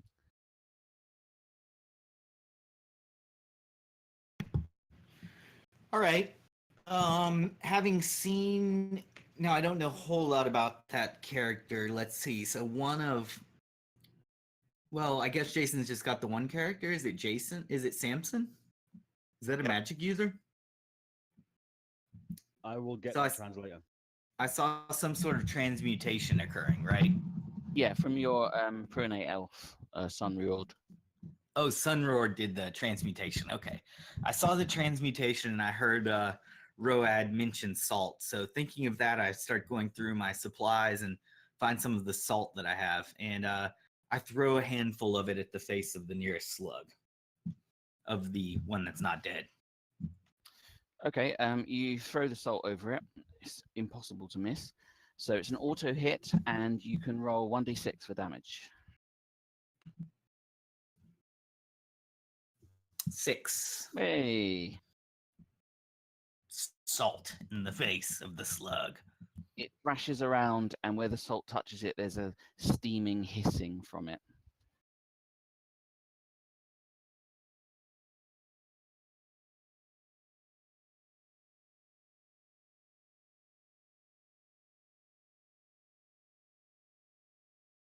Suns go. Right. I shall metamorphose liquids again and turn this one's body slime into salt water. Okay, same damage roll, please.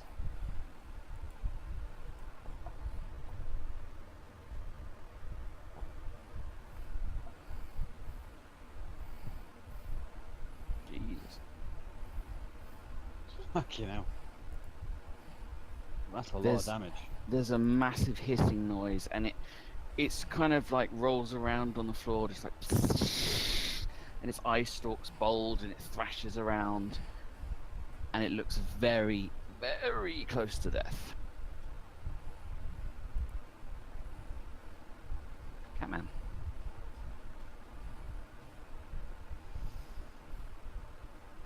Wait, what do I do here? Run screaming into the hills because you're a coward little cat man. Oh, hell with it. I'm gonna run and jump off the wall and karate kick that thing. Now that he goaded me. Doing something. Let's see, wait. We got, he's back there. Salted pork. I'm gonna try to, damn, there's too many people in front of me to throw a dagger. I try to climb up on Road's back without him noticing. I'm gonna move silently.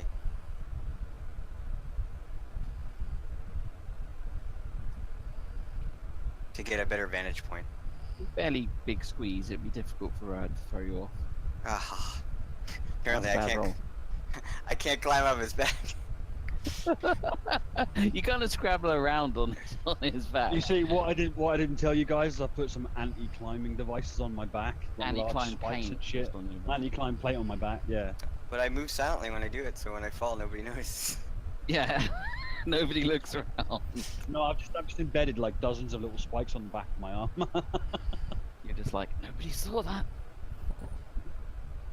Oh, fiddly sticks! And I fall again.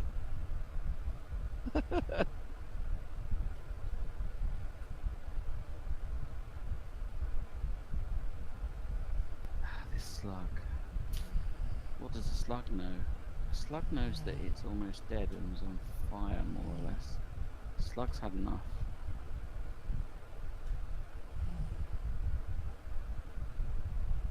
Attempts to slither away. I'm gonna charge after it as hard as I can. It's more than enough movement speed, isn't it? Oh yeah. If I've got enough movement, just stab it in the back. Especially since the goo is gone. With Yeah, exactly. Gone. two-handed strike with my misses probably. Yep, you do indeed miss your two-handed strike. It kind of hits some of the bubbling, partial, wet, salty water and skids off its back.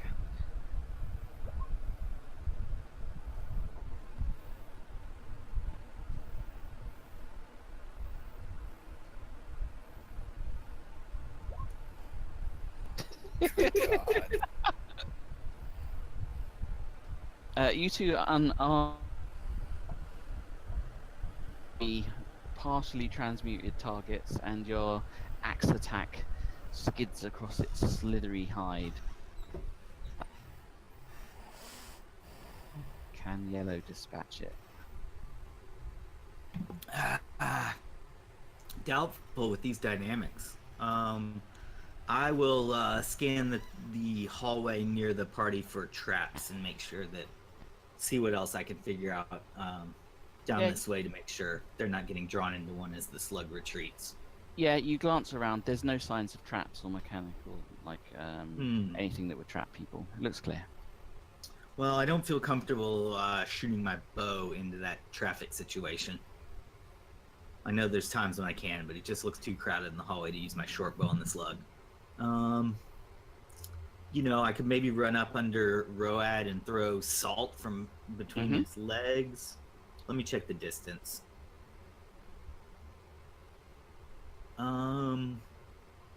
Even that's not going to really work because my halfling feet's only supposed to carry me about this far if I'm still doing an attack. So I could position myself for the next round. Seeing no traps down the hallway, I slip past Road and along the side of the slug to look around the corner. Okay, yeah, you have a peek. It looks dark, but there's no sign of slime, which is good.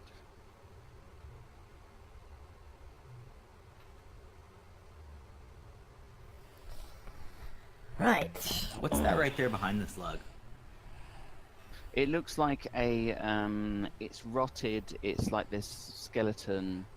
It looks like the bones have been chewed and gnawed out. It was a person once. You seem to remember you checked this person when they were recently feasted upon for items and they didn't have any. Oh, okay. It's not Webkey. It's that other person we checked last time we were here. Yeah. Okay, I remember that. Now I know where we are. So, Sunrolled is going to.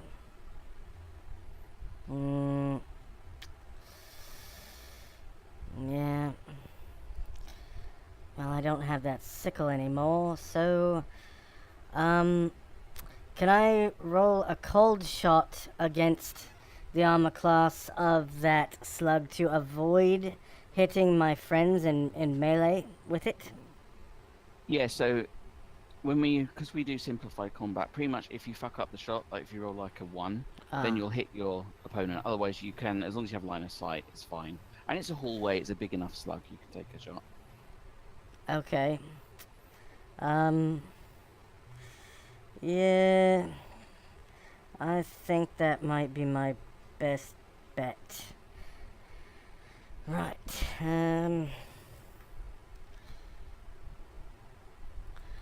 So my sling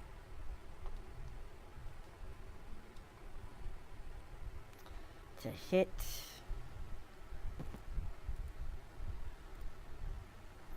AC 8 would be 12 on the ascending scale. Yep, you hit. And is it a large creature? It's a medium creature. Medium. Okay. 5 Hey. damage. Hit it in the squishy spot.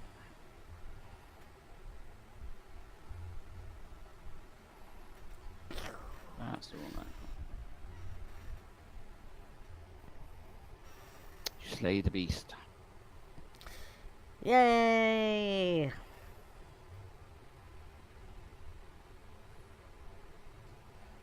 About We've- time you did something. We've done it, gents.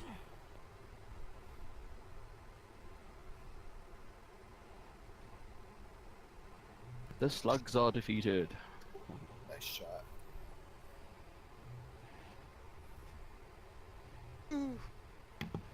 Louisville Slugger. I mean, somebody's got to roll max damage. Good shot. Assault and battery. Fair though. I've done quite well this week. I've done quite a lot of damage and I've not hit that one.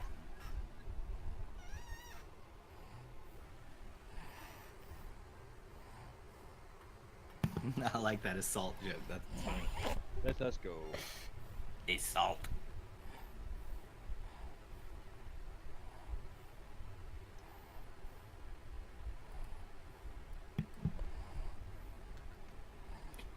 I try to dip my short sword into the tongue bile and see if it's something that will stick on there for my next hit.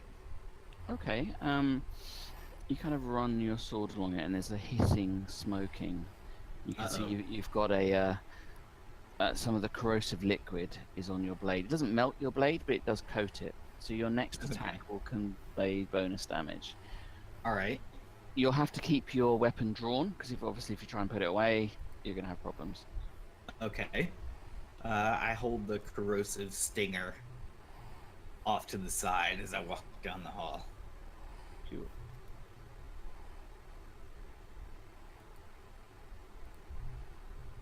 What's the symbol on? Oh, that's defensive buff. Yeah. Give me grid. I need the grid. I can switch the grid on. No, I don't need it if you don't like it, if you prefer it off. I don't No, want to I see it. don't I just mind. like it on in the background.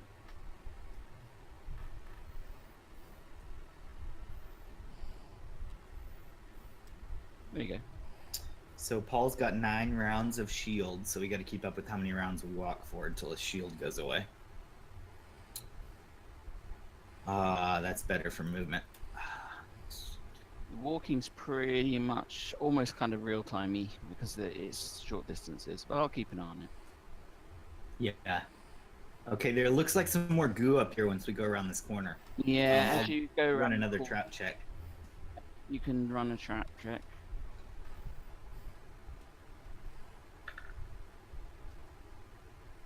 Not good enough. Well, I guess we're in luck then, because Gorbin is a professional trap finder. Oh, good. I didn't know that. I thought you were a fighter. More I slime. thought you were a fighter cleric, but you're a fighter cleric thief. Oh no, he's a fighter cleric, but he's a professional trap finder. He will trip any traps in our path. And Gotcha. sure enough, there is Tripper. indeed a click as he goes walking forward.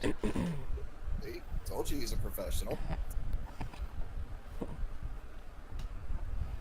And from the side of the wall, you hear a whooshing noise as small bladed stars fly from the side of the wall.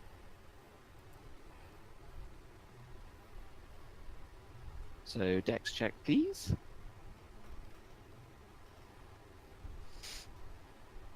Ah, that's awesome. Wish I would have detected that. I tried.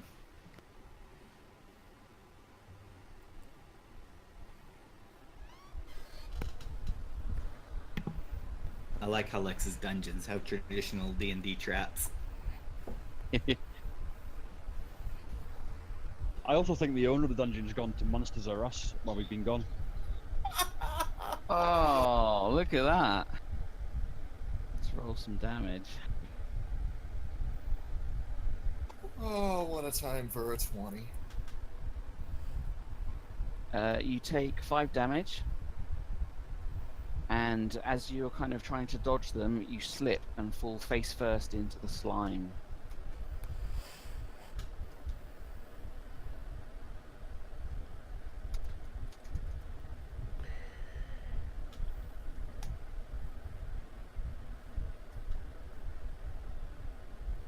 As you splash down into this slime, another one of these beasts comes slithering around the corner as you're flailing around Oh, good. Fun.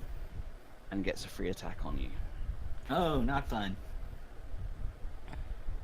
That was an impressive fail. I saw it. Lash. Don't worry. And lashes you for, well, depends on your AC. 19? I think he's only first. No, he's only at a 17. Okay, Oh. you take 1 damage as it kind of runs its acidic tongue up your back. It starts to kind of try and move itself over you to get its jaws to begin to consume you. Some. Right. I'm going to cast Metamorphose Liquids to turn this, its slimy environment into salt water. Ooh. Awesome. You I do can that. do 3 cubic feet.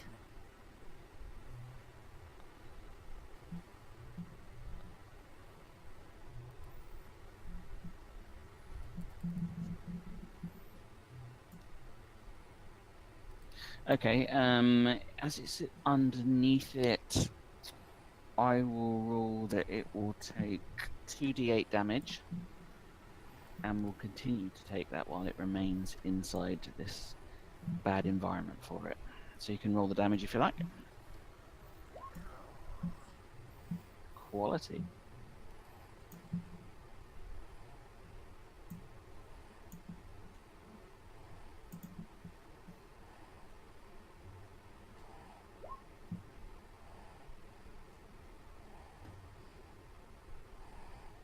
Yella. I will try to climb along the wall so as to avoid the goo. So it's a climb wall check. Yep. And that I thought it was the other way around. Darn. Actually that's still good for climb walls, which is not too hard for me. Good. So I'm kind of shimming along the wall here to get closer to the slug, but I can't do anything else on that round. I'll probably drop salt on it next round. That's my thought, but we'll see. Okay, cool. Fuck, at least one thief can actually climb walls.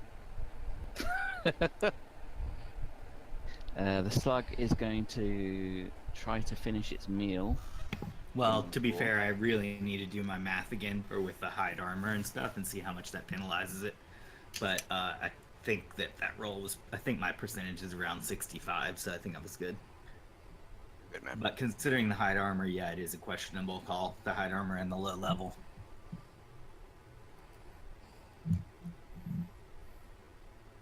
15 I don't think hits you. You got like 17 or something. No, I didn't think so. Probably because its environment has turned to something that is unpleasant.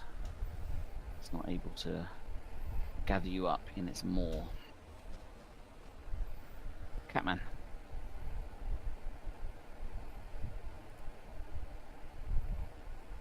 Yeah, I'm gonna try again to go up the bear's back. Okay. He seems like the best thing that I can kind of stand on, hopefully. And I'm gonna climb up his back and I'm gonna throw a dagger thing. Mm-hmm. I don't want to stay up on there, you know. I want to be able to just use him as momentum to kind of like jump up on and then leap back off of. So jump up there, throw the dagger, and then jump back. Does that make sense? Yeah, definitely. Alright, cool. Roll my rolls. Roll your rolls.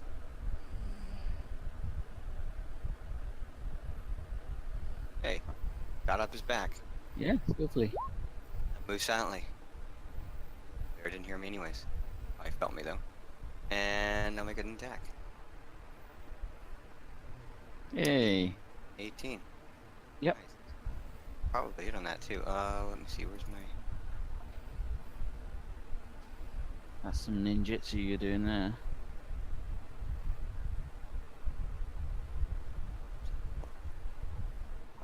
These things are small, medium, right? Yep.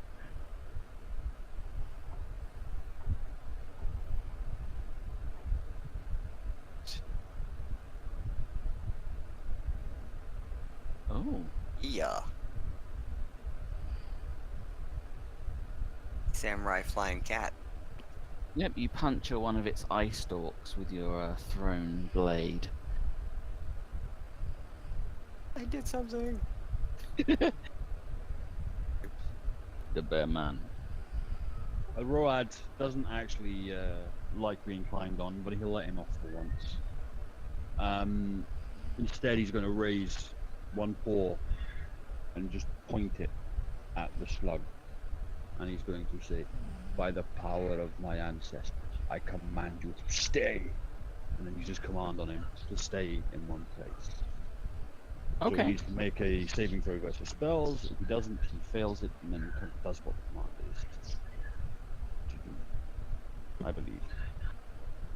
No, there's no save for command unless they're above 6 hit dice or Yeah. That's fine then. one of my favorite first level spells. But they have to understand the language that you're speaking. Spoken in common. You cast your spell. The slug takes another 2d8. Let's roll that.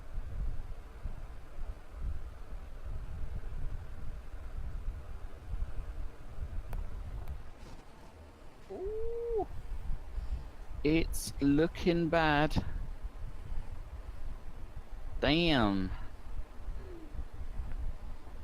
By Jove, I think you've slain it. Yeah, too bad it's not no more skulls. Yeah, there's no skull to be had in these creatures. That's not entirely true. It's cartilaginous, but it's cartilaginous. Cartilaginous, I think it's called. Which is not skull. It's not a skull, but it is a skull-like object. Skull's bone.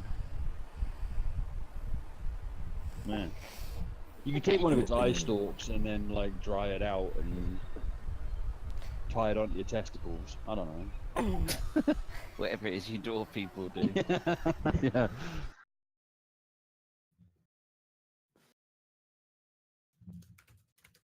It is fine. And before we move on, I'm going to lean down and I'm going to use destroy water on the slime. But the slime's all gone. It's salt water now. Oh yeah, of course. My bad. Never mind. Yeah, okay. I forgot about that. Thanks, man. I don't try and get rid of the salt water because that's just kind of pointless. Yeah.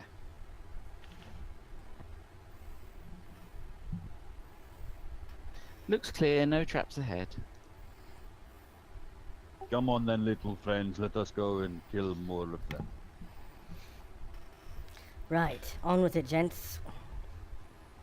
The halfling says, BRB, bio break, and takes a pee over here in the corner.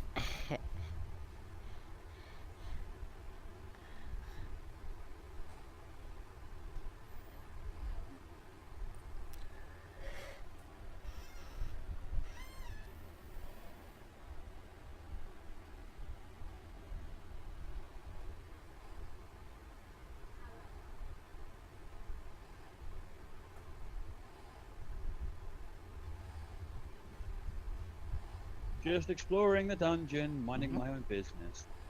Looks weirdly familiar. It's been here before. It's a long trek to get where we want to get to. Kind of glad you've repopulated this place because it's kind of dull just walking around it. So as you get up to there, you should see on the wall in red chalk there's an arrow's been scrawled there. Right. What does the arrow mean? Anyone know? Does it mean don't go this way, or does it mean don't go the way we've just come? I do not understand. Someone might have scrawled it there at some stage. Yeah. I remember now, yeah. I do know.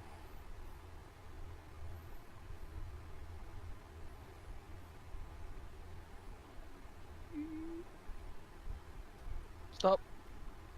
Boom! Okay, so I love when people range off without their thief. Oh, I don't mind. He's going for a bio break. I'm not going to wait for him all night. So as you step on this part of the hallway, the ground beneath you begins to give. Oh. So you're going to need to leap, wouldn't you? Yeah, Dex would give you a leap. So you'll need to do a Dex check to see if you can leap as the ground is giving. Yep. Ooh. Only just though, I think. You leap to the other side as the ground gives way, and you can see behind you is a pit. It's about 10 feet from the drop point down to the bottom, and at the bottom are stakes which have been placed there, which would have hurt a lot. I needed 8 or less. Do not worry, my friends. I am fine.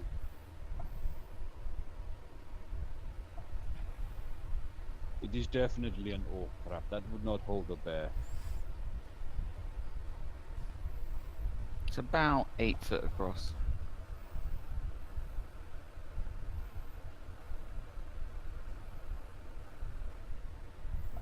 Maybe we should wait for the thief, because maybe he can reset it and deactivate it.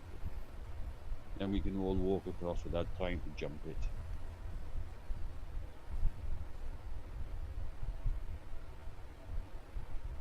What are they made of? What are the spikes made of?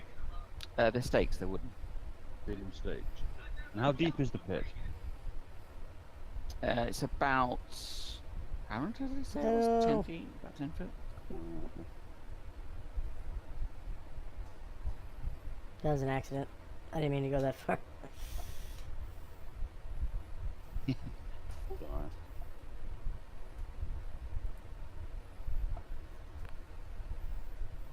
Yeah, you kind of peer down there, and it's they're not metal. They're wooden stakes that have been hastily kind of whittled and chopped at, so that should anyone fall down there, they'd have a pointy end. It is fine. It is only a stake trap. No way. You can't sidle across it. I'm afraid. Sorry. Oh, come on. It's pretty much across. You'd have to climb. You could climb the wall. A flat climb check, and you could scrabble along the side. Shh, I'm not trying that. Oh, you know it's bad when the thief says he's not trying it. How deep is it? 10 feet. So if you wanted to go down, you'd need to do a climb check to go down without falling, and then a climb check to climb back out. Road Or you goes. could just do one and try and climb the sides. Road is going to stand there and unroll some rope. Or So use when they some- come out the other side, then I can just lift them up. Then when they get to the other side. Any of the spikes like right near the wall of the pit, or are they more towards the center? They're arranged in an annoying way to where if you do scale the side and fall, you're probably going to hit them. Well, no, you know what? He's just gonna grab a hold of the edge, hang himself down, and drop. So it's less than 10 feet, so he doesn't take any fall damage. Okay. During the There's fact a of wearing rope- armor. There's a rope on the other side, you know, I'm gonna climb up. I climbed down. I made it. Yay! Cool. I can climb down things. So, in order to miss the spike, Mr. Dwarf, roll me a dex. You dex it, you'll be able to land without landing on one. See, I don't mind that. It's a 50-50 chance. You're a dwarf, you can take it. Hey! Yeah, you drop missing all the spikes, so you can climb up, and Samson just makes his climb, so you could just go along the side, across the wall.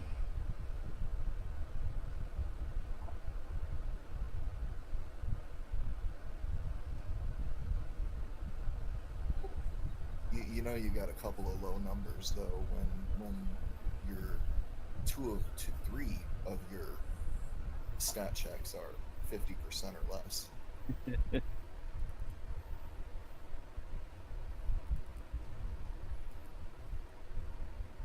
We're gonna wait for gold. Do you want me to boost you over to it, Gold? Yeah, catch me up. He's gonna search in the spiky pit for traps. Nice. I think we found the trap.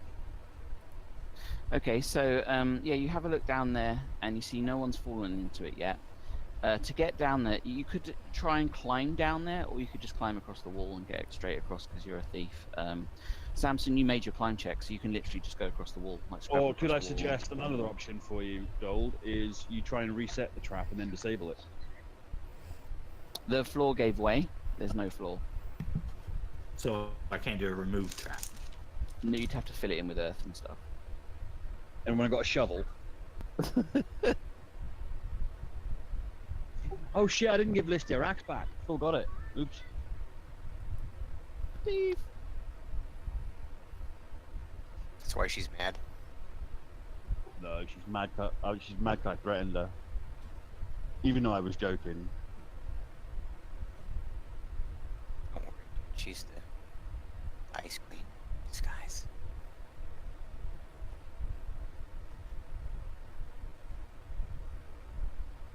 So, current state of play is the dwarf made it across. Road sprung the trap and jumped. Samson, you made your climb check. You can just go straight across. And there's a rope on one side that Road's left there. So Yellow, if you make a climb check, you can just climb the wall. No problem with that falling. And Sun, you need to climb down. If you screw up the downward, then you have to roll a dex to see if you hit it. Wow, you ace it. You do like a weird handstand thing across the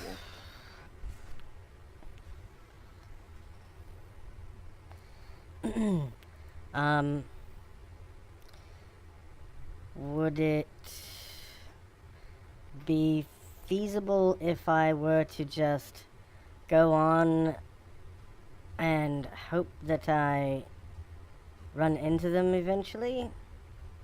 You could walk down the other way if you want. Okay.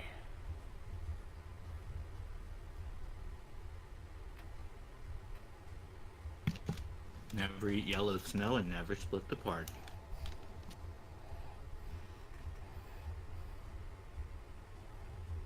Yeah, I had yellow snow earlier. It was called vanilla ice cream.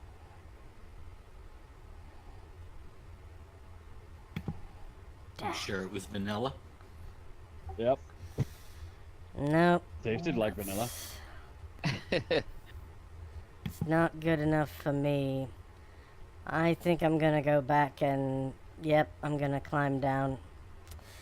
Okay. Mm. I mean, I could stay behind and help the elf. You could. So is it climb checks or dex checks? A climb check, and if you screw it up, then the dex check to see if you hit a spike on the way down. Ah, okay. There's a rope at the other side where Yellow is, so and Yellow can improve your chances by helping you with the rope. And the climb check is flat? Yeah. Yeah, I think each race has there's like a flat 60% chance with no armor or anything like that. 40 Yeah. if you're not a thief. And you've got Yellow and a rope, so I'll give you a plus 20. Ah, okay.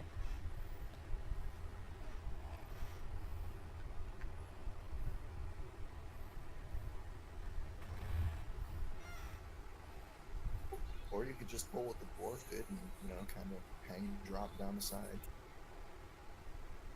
Oh. Wait, That's wait, that didn't work right. yeah, that didn't work right. It added 20 to my D100 roll rather than adding it to my climb chance. Yeah. So that would make my D100 roll 24 and my climb chance 60. Yeah, it's fine. Okay. I'm surprised he still hasn't fixed that.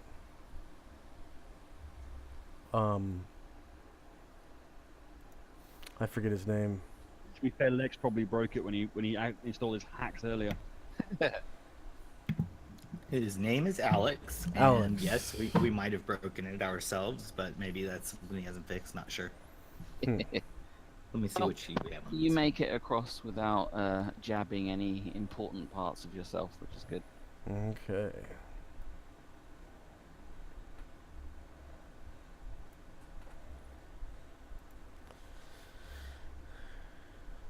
Right.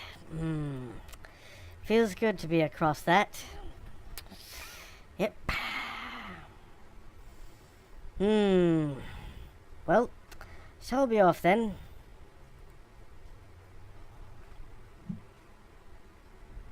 Indeed.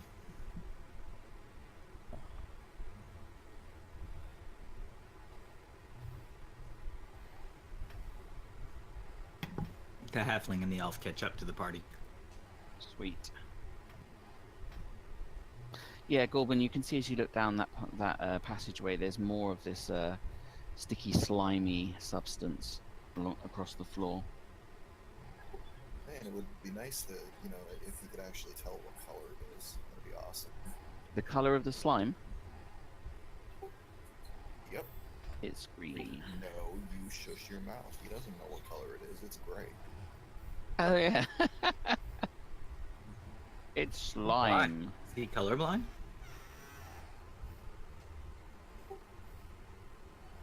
Yes, he is. Oh boy. Come it's along, like Samson. the same color as like loads of other stuff that you don't know the color of. It's just a different shade of gray, that's all. More grey slime.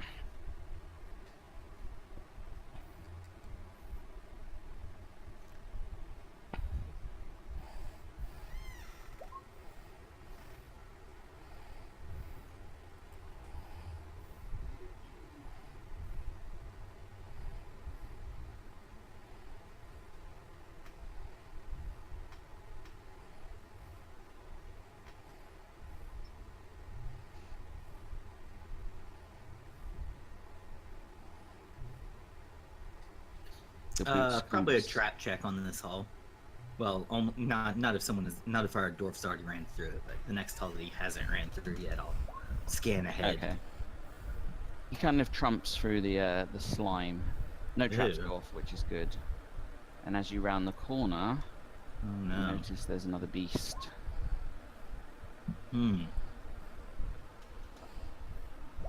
I'll call back to him. Call back to Road. Giant slug ahead.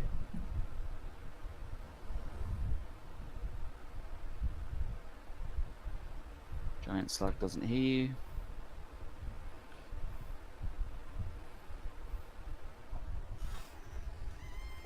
Well, hell if it don't hear us. I don't know if they don't have ears or if he just happened to not hear us. I don't know.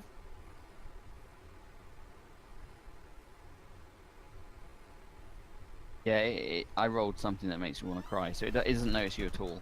It's just kind of like, and it's like eye stalks are in the other direction, just waving. As Corbin buries his axe in its back. Yeah, that definitely works for me. I'm okay with that. Something is buried its axe in my back. It is just so creepy. Oh, I love it. It's excellent. That's the Yeah. voice you need for the girl in that picture you posted in the chat. Yeah, definitely.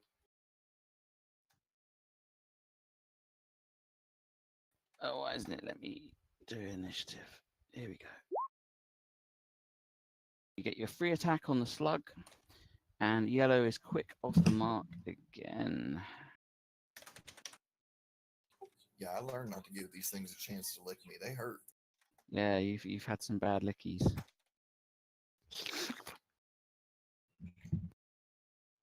It's not often you've had that statement said to you, is it, mate?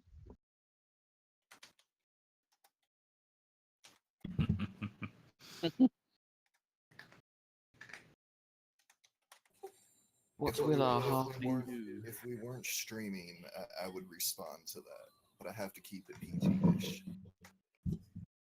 Oh, really? Is it PG? Didn't know that. There goes all my plans about discussing sex later. I'm pretty sure we kidnapped a kid and chopped someone's head off. No, I exactly. feel like it's the hardly PG rating just died. Well, fine then. I'll have you know my wife approves very much of my licking. Thank you very much. Hey! Oh, shots fired. Can I just say something there, Paul, in return? You said the same about mine as well, to be fair.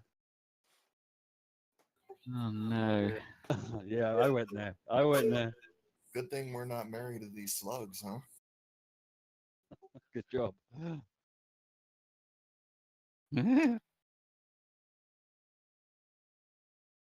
Mr. Halfling, what will they do? Let me zoom in a little bit. I'm kind of zoomed out. So there's one slug right around the corner that I can see, Mm-hmm. and that's the dwarf right there, I guess. Yeah. Yeah, I'm just gonna go over here next to the dwarf and throw some more of my salt bag at it. I'll Alright, do a cool. 1d20 and make sure I can hit at least an AC 10. I think that's fair for like a touch style attack. Yeah, go for it.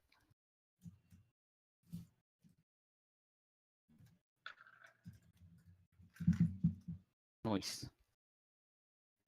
1 point of salt damage on a slug. The slug kind of hisses and shakes. It's not a lot of damage, but it was clearly painful for the creature.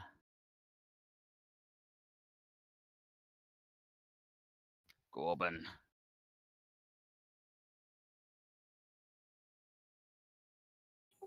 Sorry, once again, chatting with the Twitch viewers. Let me ask you a question. Go freaking figure, max damage. Oh, that's unfortunate. Samson. See, Hmm. the macros not working earlier was your code to gold. Hey, gold, go in and rig it. Ask you a question. Hmm. Go freaking figure. Can I max throw damage. a dagger without hitting Oh. somebody else or getting disadvantage? Yep. If you throw the That's dagger and roll a one, unfortunate. you'll hit one of your people. Otherwise, you could throw it. I'm not gonna roll one. Samson. Famous last words. I just thought I'd say that, get it out there. Yeah, Uh, Snow gets and- backstabbed, but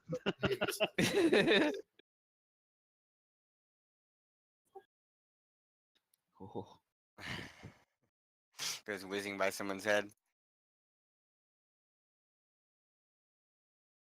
Kill the fellow beasties.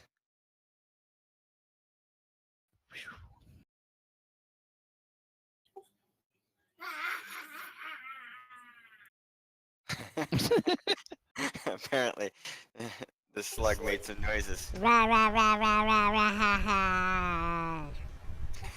That's just Hannah doing her evil laugh. Sorry. What did you actually roll there? I can't see. The macro is just yellow for me. Oh, I rolled 14. 14. 14. Was it 14? So he would hit an AC of 15. Yeah, he hit. Okay, well there we go. It's only a slug. You require a 10.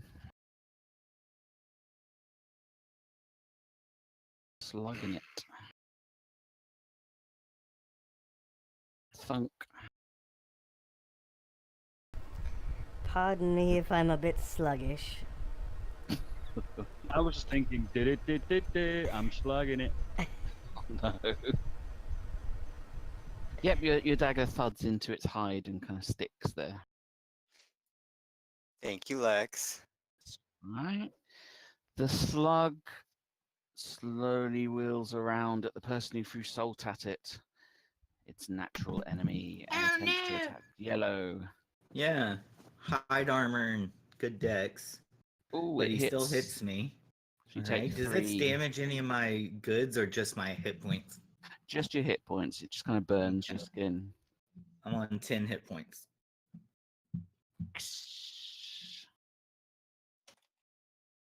You bear man. I am going to gingerly walk down on the slime because I don't want to fall. And get to the bottom.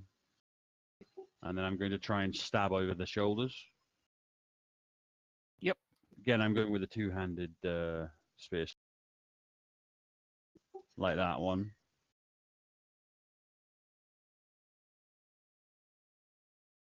Rolled a 1. Okay, you get a good hit. Stabbing it down. You roll a 1 for damage, but thankfully you have high strength, so you do it some harm. The slug is looking weak.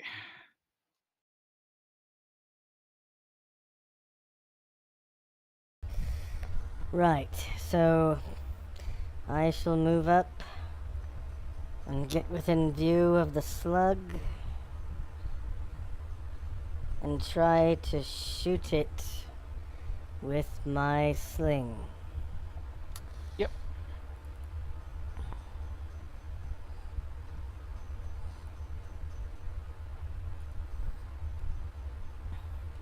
Sorry, gents, I'm all out of metamorphosed liquids for now.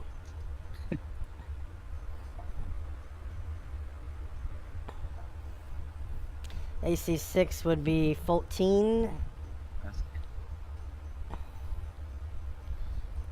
Can you do 4 damage? 2 damage. Are slugs large? These are medium.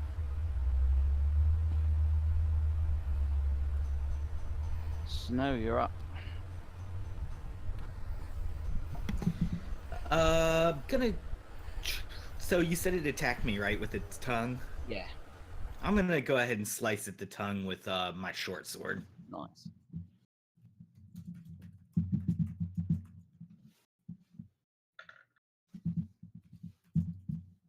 Oops, I've missed Ooh. it. Not quite enough.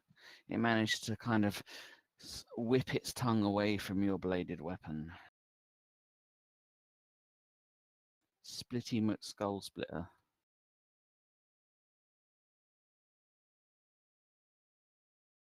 That will do it. Kapow.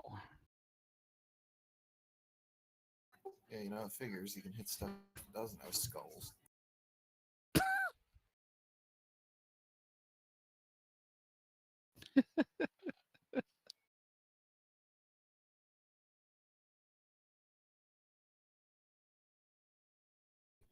Kind of like glance around the room, and there's no more sort of movement in the slime. There's just this low level of gooey, sticky stuff. Is that something alive? There's a what looks like a stain on the floor. It was some kind of reddish liquid that stains the flagstones.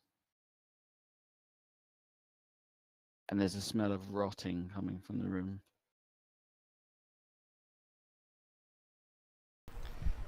That's from that first time that I cast Metamorphose Liquids, when I turned the monster's blood into acid. Yeah, after our wild mage made him grow extra limbs.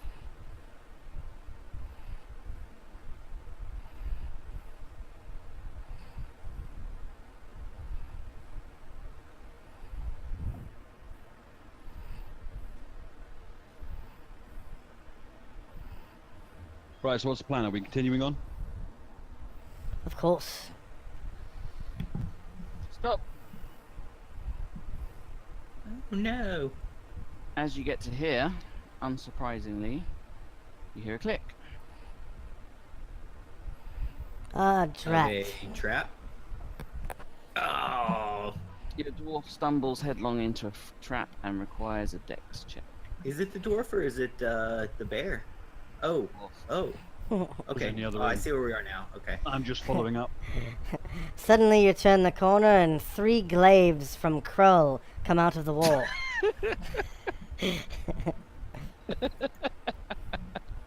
Fucking blatant plagiarism right there, guys. That's funny.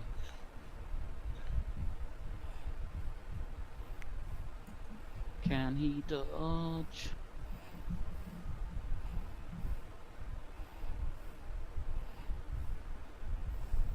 He That's- needs to dodge before he moves on. That's one of my top 10 movies of all time. Liam Neeson got his start in that movie, I think. Yes, Good Paul, movie. you need to make a dodge check.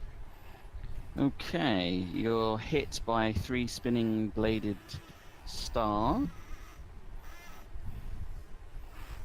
For some reason, I thought it was Road when he went into the room. Ah, no.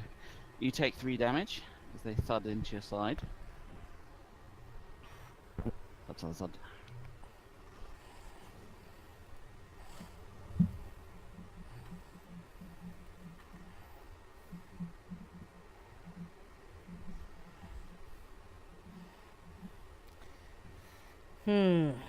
Perhaps it would be a better idea if we leave point position to someone a little bit more dexterous. Are you stomping all the way down there, Corbin? He is. He's getting frustrated. Okay, back you go. Oh, good lord. Oh. Another dex check, please.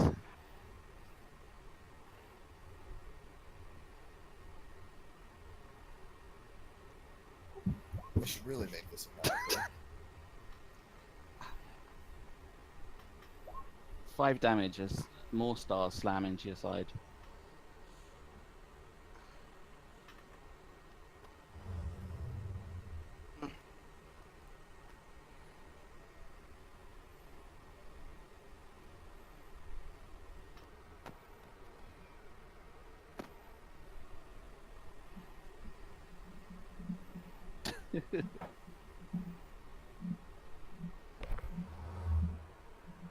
Why, there's not a trap in the world he cannot find.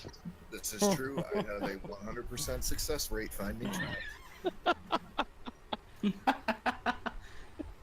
Yeah, that is better than the thief's percent. Yeah. Has anyone ever died to a trap before, I wonder? Yeah. Someone must have. I have. And back in the day when I was playing with my friends, I managed to get my face blown off by a fireball trap. Oh. I was the mage, Oh no. and not only did I get killed, but it also travelled up the corridor and killed 3 other people in the party. Ooh. I've fallen to a spear trap or two, perhaps a crossbow trap. There's another click. Dex check. Lord. You should know by now that he's going to have laced this place with traps. I'm happy to go ahead and do the and check for traps, and then if I fail it, you can roll through the area. But it's cool. 4 damage. I mean, I'm happy with you checking whenever you feel like rolling. You can do a check, Gold, and see if there's any more where this crazy dwarf is running off to. Coming up. Good check. Yeah, that's under my percent. So, about... Let's actually measure it for measurement's sake. 15 feet ahead, there's a larger trap. And this one is mounted with a spear. And you notice it in the wall, you're like, huh. Let's see. Can I climb? Just sort of jump up over there, and or have maybe the dwarf or the bear lift me up to where I can disable the spear with a remove traps check. Yeah, And give you that a know, go. if that fails, then I can maybe lift I'll you. take damage, or maybe the dwarf will just go set it off. I can lift you. I'm Really tall not an enough. option. I was gonna say that the dwarf lifting you probably won't do much good. He's short. Okay, so in this case, we collaborate to for me to disable this trap before I come by it. Yes. So the dwarf won't have to trigger this one wantonly.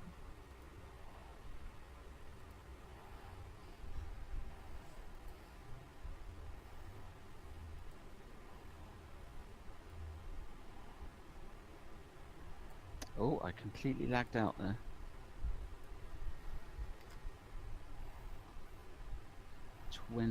That should be good, shouldn't it?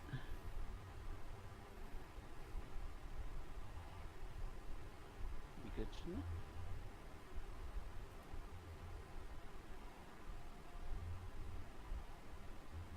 Okay, you rolled nicely. You're able to cut the little rope and the bit of spring to where the spear won't fly out of the wall should someone set the trap off. You disable it.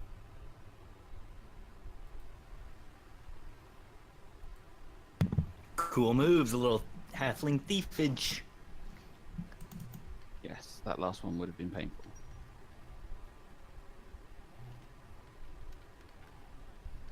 And as you all walk down towards this room here,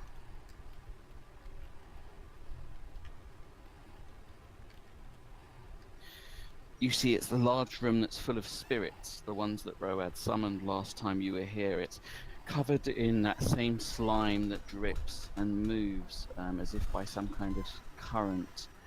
And there appears to be a couple of the sluggy creatures in there that are kind of following the spirits around with their eyes, as though trying to get them, but they can't.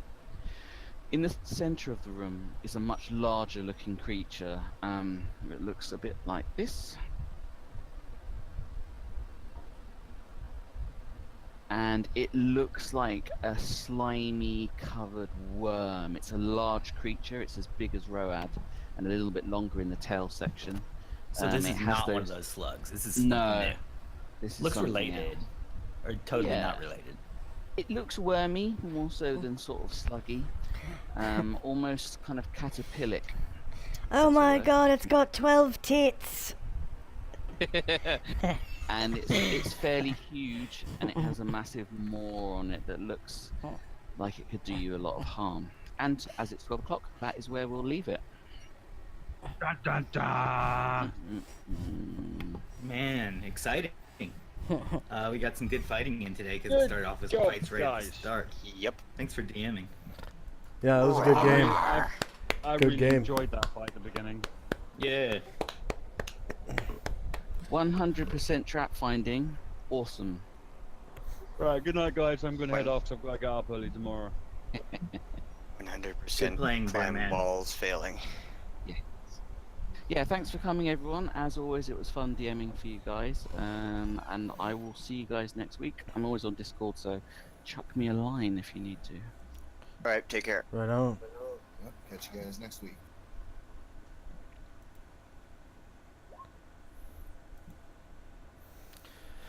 All right.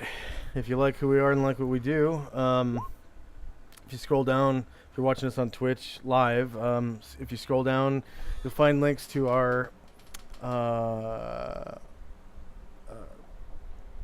Patreon and PayPal. The PayPal is for one-time donations if you just want to leave a one-time small donation, and the Patreon is for subscriptions for as little as $1 a month. It's not much. You get a bunch of perks, including access to our monthly newsletter, which is chock full of goodies, mostly videos and images and macros for AD&D 2nd Edition on Roll20. And then you also get access to a special Discord channel where you can speak with me during my world building streams. If you're watching this on YouTube, you'll find those two links on the homepage for the YouTube channel. Against the background of the cloud picture, all the way to the right, there are links to our Patreon and PayPal. And again, thank you very much for watching, and we'll see you next time. Bye-bye.